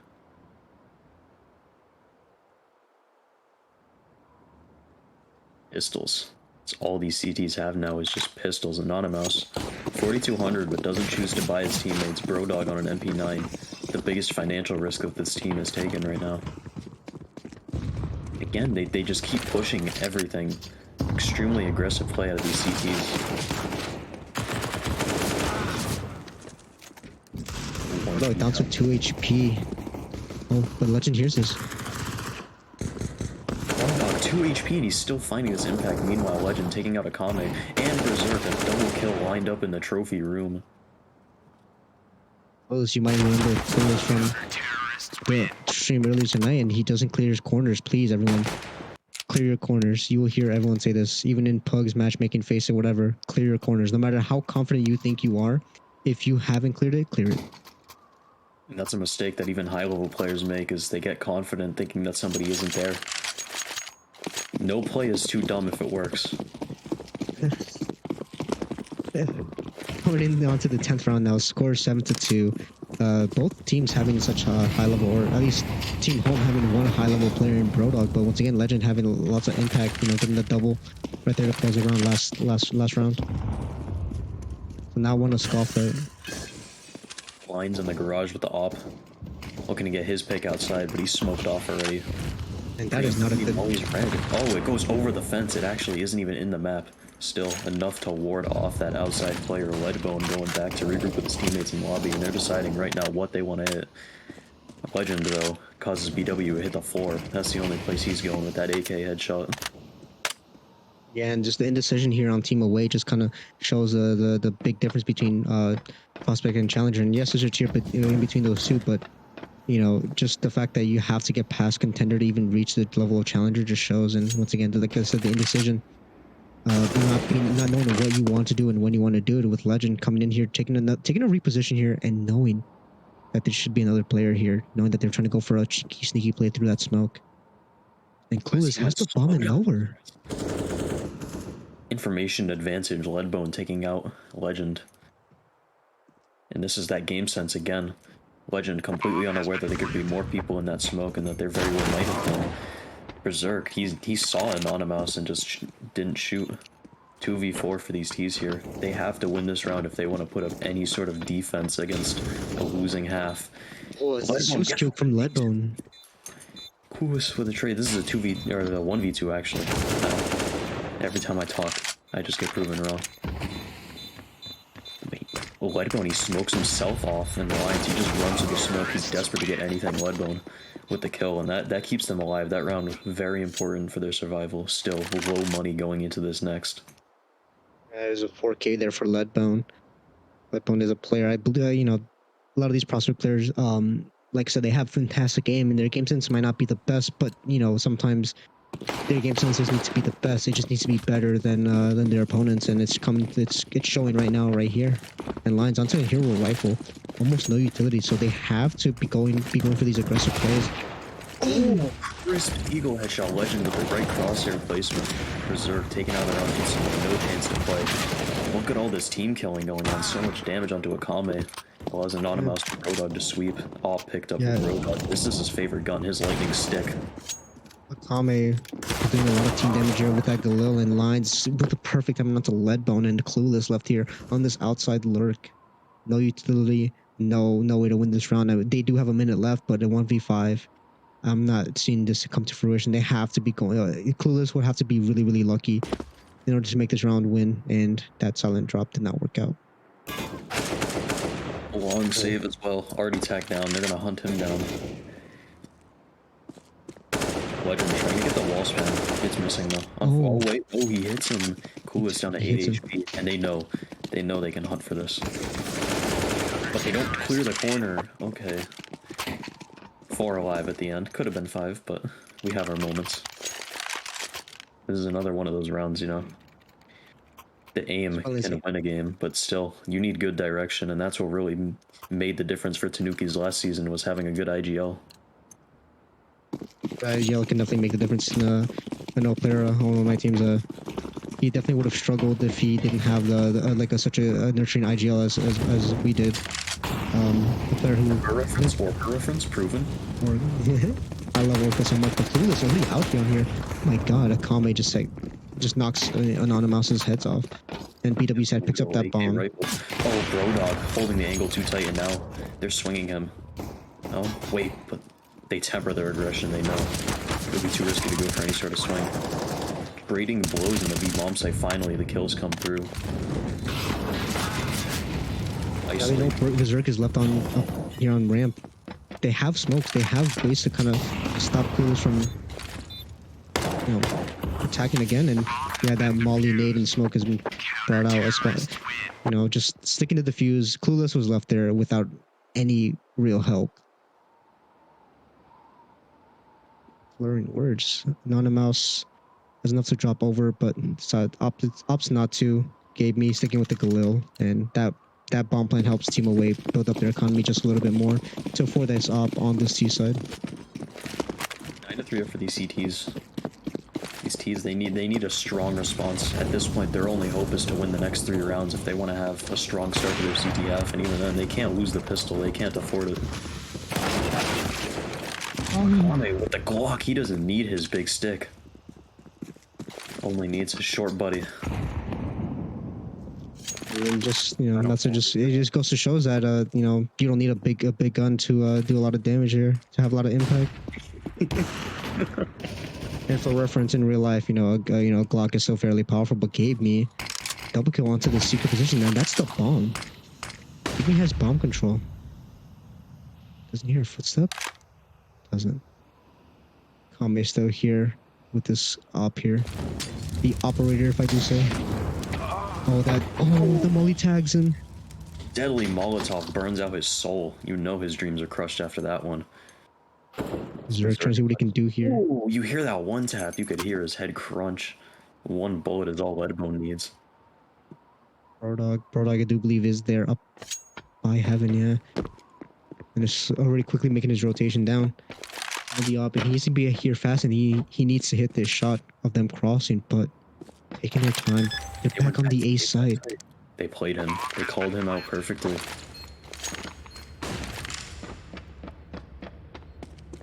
On flashbang, no kit, and no real way to kind of isolate these duels, especially from heaven. I've never seen him lose these. Getting on to Berserk, it's... I could believe we're watching this. I've never seen him lose these. I've never seen him lose these. I'm telling you. Nexus, you gotta believe, man. Brodog with an insane shot. The first shot onto Asia Ven was just something that out of EPL. You see players like Zylo and Simple hitting that. You don't see players like you know, in a small tier CS NA league. Which is a wonderful play by Brodog there. Had to go for it, wanted to you know, further his lead, and if they lost a round, they would have been relegated to a little bit of a save here. But that round win puts up their economy just up a little bit further. Devastation on the side of these T's. Every time they've had a foothold, it just gets ripped out from underneath them. Claws in the wall aren't enough.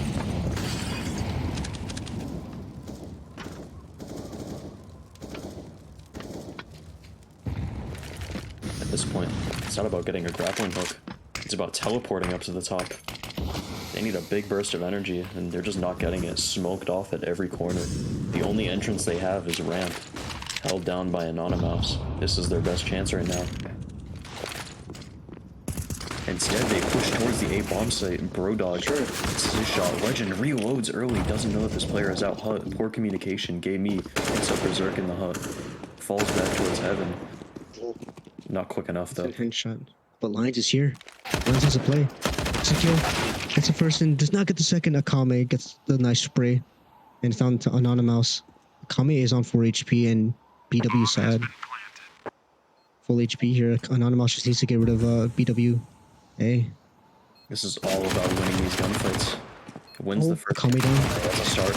Oh, and immediately takes out BW, punished for not having head armor. The MP9 rips him to shreds. Another clutch from these CTs. Yeah, just team away, not getting to good post-plant positions. You know, want to take a piece of map control that would be powerful to have, especially for where the bomb is planted. It was planted for heaven, and you can't necessarily get back onto heaven without boosting. So it would have taken a bit of time there. So maybe just taking a hut there, maybe holding for a cross, holding some good crossfires, but nonetheless, Team Home take it to the 11th, and now last round of the half, we are seeing Lions with that auto sniper, a bit of BM, in my opinion. A little bit of Trowage, right? Spam the smoke. The smoke doesn't disturb him. I mean, it kind of does. Again, another... What are these? Okay, it's just the icon. I was very confused as to how that molly went outside the map, but it did not. My eyes have deceived me. He gave me here in secret. now. It's a good, powerful position to rotate between both A and B sites, similar to that of Connector on Overpass. You want to take secret control, and Gabe me. All he has to do is hold. He doesn't need to be aggressing here. But he says, I'm taking the fight. I'm thirsty. I'm hungry for kills. Right into Instant the ding out to Berserk. Oh, but Legend is here. Ooh. Crouches. Gabe spots it. BW said. Oh no. Oh man, they're just trolling. They're actually trolling. Lines here. Wallbang, do it. You know you want to do the wallbang lines. Come on. I know You can you see know just about BW the sad with this cross here. Lines opting to not just hold that angle. In this before that should be heard. And yeah, BW sad gets tagged down by that auto sniper. 2v3 here. It's so rough. They can't grab onto anything. Nice shot from BW side here. Onto the 1v2, and I think they're gonna stick with this with the AWP here. Oh, Banana Mouse. He's something of a rope, but it's made of thin twine and it's oiled. He can't get a firm grasp on this. BW is already on A, but there was no time. Yeah, I mean that's just a gut punch there. Forgetting about the time. An absolute stomp as well. They couldn't get started. I mean, Brodog was just there, shutting them down on that with that op, being everywhere from heaven to ramp to getting that nice 1v2 clutch to getting some of these opening picks and even some of these multi frags there. And every possible economy reset Legend with the pistol kills.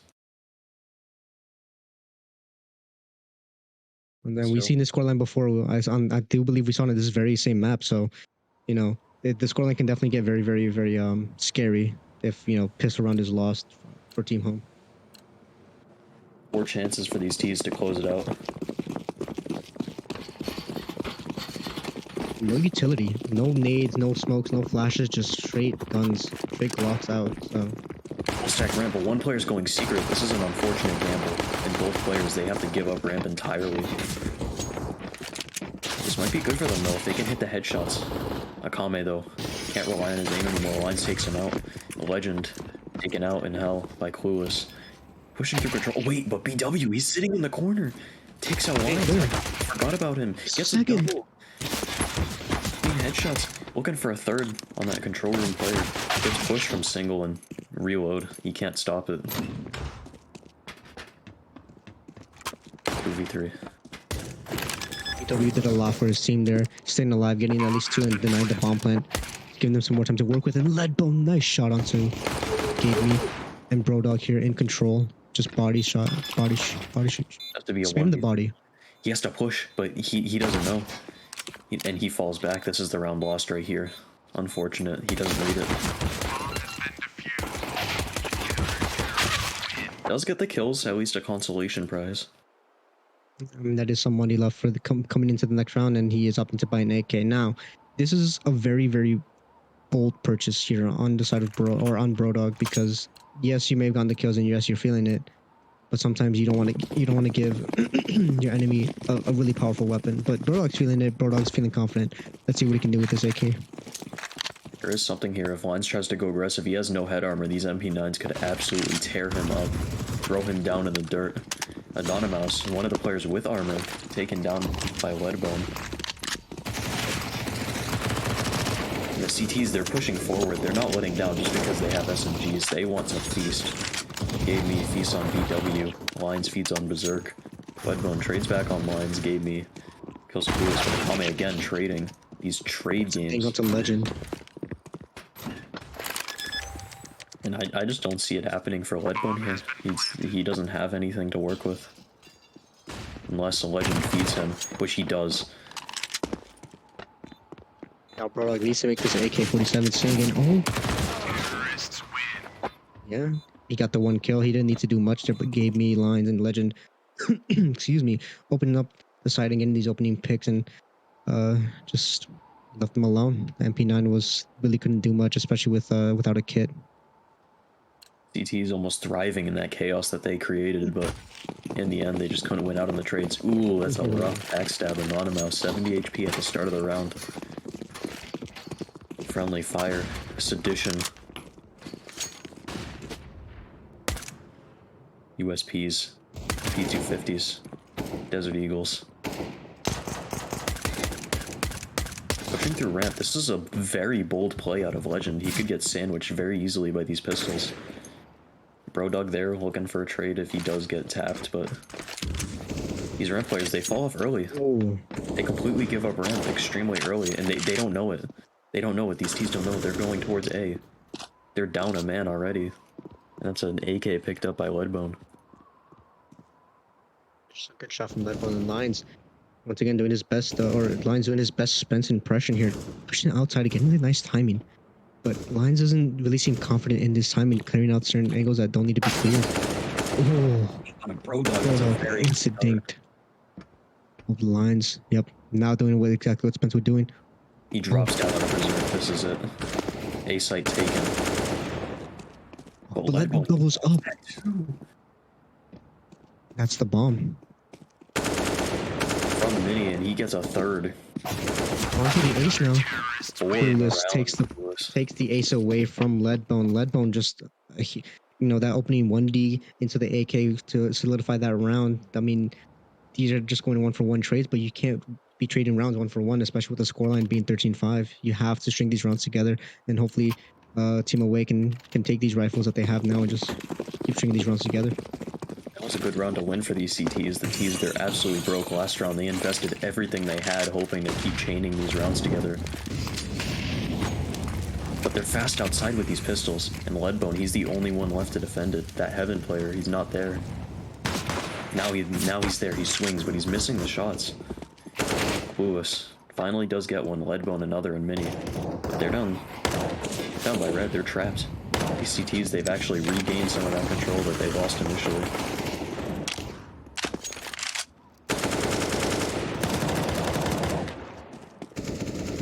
BW on the side, tearing him apart.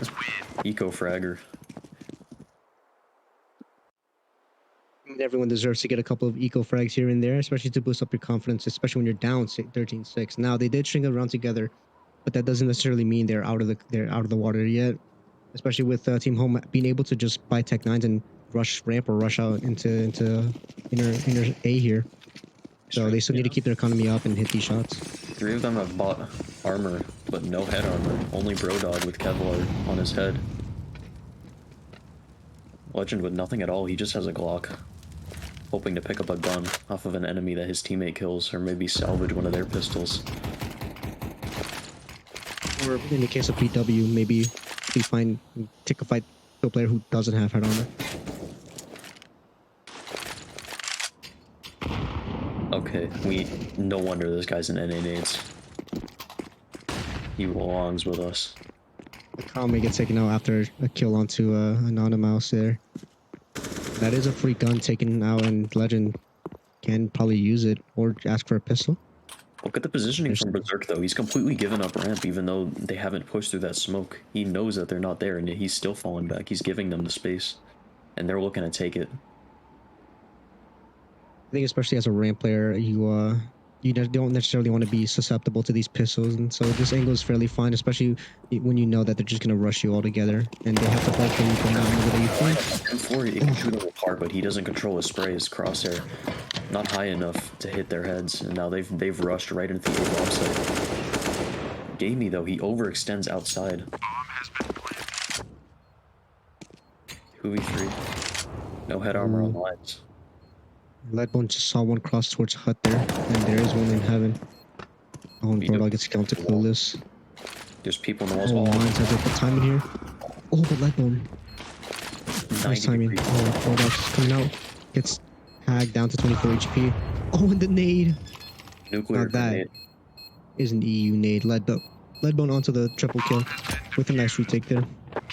Can't sign this guy, man. Can't sign him. He's too good at the nades. The nades, indeed. Yeah, it's going now 13-7, and as you remember last a couple of games ago, 13-7 is where you start to fully believe in that comeback starting to happen. You feel, that adrenaline starts to pump, and you start believing in yourself more than enough. And this is where Team Away starts to put in that double up, and they want to solidify that half. They want to make sure that these teams don't get really too comfortable here.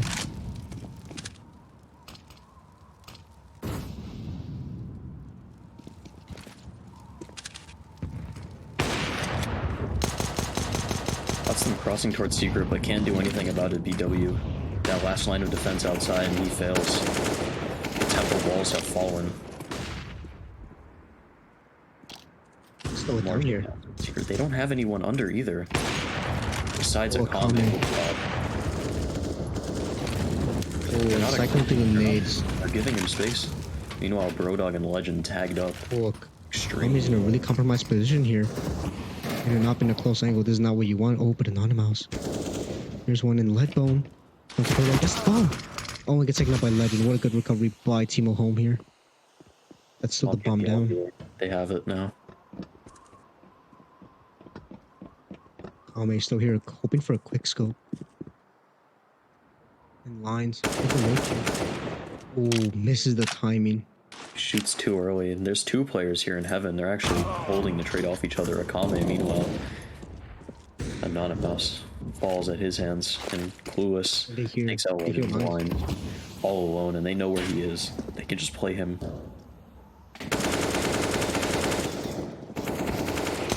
BW, he just pushes through. He's fully confident that he can take this fight. He's right. He wins it out. Clueless, though, sacrifices himself in the effort. Definitely a close fight, though. The BW did get tagged at least a couple of times, and if he just whiffed a couple more shots, or if Lines hit the initial headshot, it's over. That's like two bodies down, and that's a retake or a round win, in a potential round win for Team Home. 13-8, though. CT's starting to build more momentum. Still the double hop coming out. Can only afford it for so long, too. If they lose the secondary op and don't pick it up, that's it. They have to relegate back to that one, that singular op. And fast A play here, I believe. Yeah, windows being broken and one flash going in. But Clueless hears them here. Yeah, here's usually being dropped. So space needs to be taken here. Molly missed. Oh, it's a top cut there. And yep. A macro There's upper hit. acted. They're running into each other. They don't have any idea what they're doing. They're scrambling, waiting for someone to make a first move. Leadbone puts his first bullet right into Lines' skull through the smoke. And there goes Gabe Me pushing through the smoke. These one-on-one fights just not going the way of the T's at all. 3 stuck in trophy room. 3's a party. And Akame and BW. And WW almost hit the keyboard, and Akame picking up a second. And on the mouse gets going to Akame. Here's one more to his left and doesn't hurt. BW takes him. Still, that is an op dropped. If Akame wants to rebuy into the op, he can, but it will be very costly. The way the rounds are going now, I mean, I feel like they should. This double up has been working out, although I'm not a big fan of, double ups playing in close quarters, meaning, close toward each other. You really want to have them on opposite side of the maps, so that way they can have their own impact on, different long range angles. And if they spot one, they'll probably assume that, that's the only op there. But considering they know that there's 2 ops, they might just try to push somewhere else. Another crucial not fact, so far. either of these ops outside to watch the red cross. Nobody outside, in fact, is just Leadbone sitting in mini, the only alarm that they have in the house, and the windows can just be broken. Yeah, but they do have a B player rotating onto the site now, towards Secret Hallway, I believe, to make sure that this B split doesn't really necessarily happen so easily. But Gabe Me and HUD here, trying to see what he can do and push out in Kame onto the AUG, the sculpted weapon, the COD guns. Sometimes these guns are super useful in these long range angles, especially when you can scope in and you don't have to recoil as much. And oh, Leadbone onto Legend here. Oh, when the Kame just moved out of the way. Berserk onto Gabe Me. They're scattered, but it seems to be working in favor of the defense. They're just taking the one-on-one aim duels. Leadbone got a little bit too greedy for that AK-47. I think you leave that AK there, especially if it's out in the open, and you have no map control there. He was his own worst enemy there. And they started this round. Everybody outside, full control. They just couldn't capitalize off of it. One player going down gets the kill on Akame, but that's it. That's all he gets. Anonymous looking to redeem himself. taken out by Clueless and Mustang, and he just holds down the trigger, spraying with that M4. He's confident, rewarded with 2 kills for it. Unless he sprayed there towards that second kill, but nonetheless, he got it, and now it's 13-10. Team Home had such a far lead, and nothing's working for them. Not going on. I mean, they haven't really been having any coordinated pushes. If they try to push one side, they don't necessarily know how to fully coordinate it. If they get stopped or if they get smoked out or mollied out or flashed out, and so I guess just going back to what worked before was just holding W. Horse by War is still going. BW forcing the issue, killing one already. 1 down at the start. Yeah, that ramp play never works if only one player is pushing past that molly. You either both push past it, or you all push past it, or you smoke it off and push it together. You can't let your one player go get traded or get killed without being traded. There's 2 here ramp. They've already rotated. This is great stuff from the defense. Ooh, but the shooting from the T's is just better. And op can be secured, although it won't be too useful here on the B bomb site. These CPs, they're looking to press in.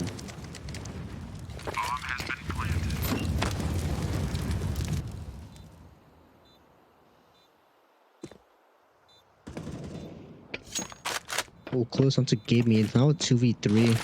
Brodog, once again, one of the heavy hitters here with the Galil. So not the AK, not the instant headshot that you would want, but nonetheless, still enough to do some good damage. With the op gone, there's no one-shot kill potential here. Anonymous is gonna have to go big with this Mac 10. Oh, this is a problem. The bomb is ticking. It's too late at this point. They waited too long to press the issue. 2v3 and they just waited out. Unfortunate. Yeah, Brodog getting that double there towards the end. It was a really good hold, and Team Away almost had that round in the bag. They did wait a little too long, and so some of the utility just wasn't being placed properly. I did see a couple smokes there on a couple of people. You know, yes, you have the mollies, but you also remember smokes are not just for stopping people from coming out of a choke point. You can use them to hide yourself. And if the CTs won that round, they could have controlled the economy for the next 2. Now that they have to win another difficult buy round, but they haven't had trouble before, and I don't see why they would now. Legend getting baited up by that decoy. He catches him off guard, but in the end, it is Leadbone down still. 2v3. This is a bit aggressive from Berserk here. He's trying to take ahead, and he knows they're both out here. He's heard the footsteps, and you can see it in the rotation. The players from B coming up. Oh. Berserk, he offers them something free though, and it goes untraded completely. Akame, he's gonna have to make his mark in mini. But Anonymous, he completely avoids it. He's trying to wrap heaven, and it appears to be working. I don't think Akame is aware of this. They have to be very quiet here. They can't have any movement mess ups here, especially when they're trying to be super sneaky. But they go through ramp. Wait, this is huge. They're avoiding Akame entirely. They're going straight to BW, and he has an op. There is no good chance he holds off. Let's see where BW is posted, unless they're going for a full hot ramp. Wait, they don't have the bomb. That's why. This entire time, they haven't had the bomb. That's 30 seconds left now. They kind of have to hit A, but yeah, they have to start making noise now. So much time looking for it. Oh, it's on the roof as well. Yeah, they've lost. The round is pretty much lost here. Kame needs to go big here with this amount of time left. Oh, he's rotating down towards B. Oh no! And that's made the wrong move. By the skin of their teeth, they win the round. They had no right to. Some poor timing there. Scratching his head, kicking himself in his seat. Yeah, BW there on the secret tunnels. Yeah, you need to have someone on that B side, making sure they can't go there. Yeah, secret tunnels is a good spot to be in, but remember they have a lot more map control than they normally do. So, especially with the ramp being open. Oh, line takes out becoming clean. That was all the potential for this. Unless BW can hit some insane shots, he's pulling back. Ooh, one really clean flick, and he just holds it. But this player comes hot. Gets the second kill, but can't get the defuse. It's 15-10. Oh, and he picks up a kid right there and there. Map point. Tragic scenes on the A bomb site. Now 15-10 in favor of Team Away. I will say that Akame had the ability to just drop down onto site there. Playing Heaven is definitely very powerful, but that's a retake position. That's when you have, the utility and the players to be able to retake that site. And sometimes you just want to be right there in the action in case, so you don't get timing like that. And if they do hit the B site, you still have a player there in vents to make sure you don't get completely cucked by trying to go down vents. Now he's BW in an awkward situation with the AWP. We did hit some nice shots there, going for that retake. Unfortunately, it wasn't enough as he didn't have the kit, but back down towards fence.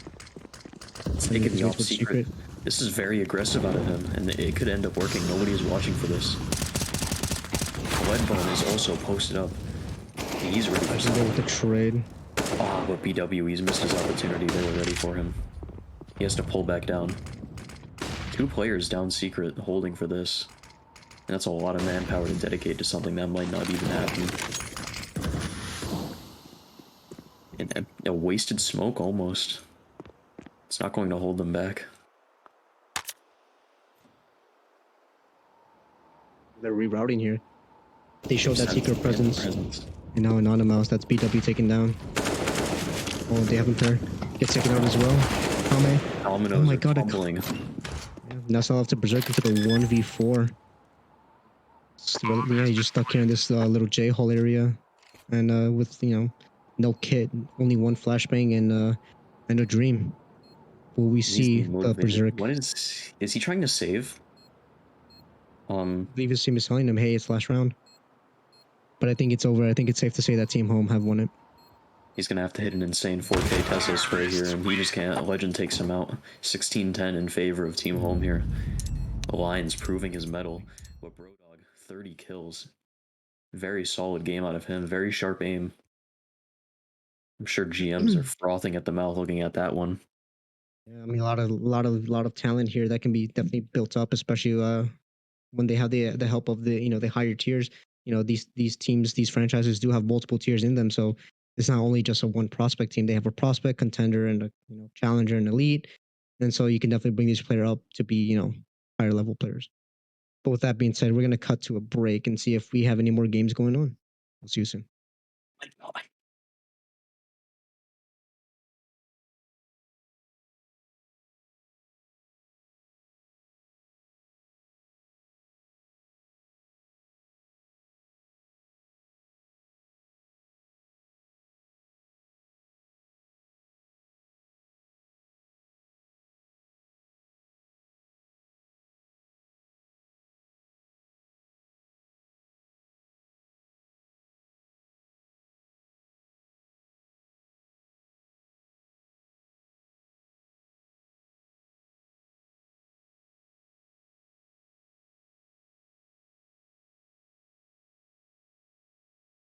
So that was it for season 10, day 1 of Combines. Unfortunately, there are no more games left to be played, and a couple of us have things to do in real life that we have to wake up early in the morning tomorrow. So thanks for tuning into the stream, and please sign up. I think the signups are still being sent out, and if you can't commit to a team, you can always sign up as a PFA. So see you guys around, and take care. Fortnite.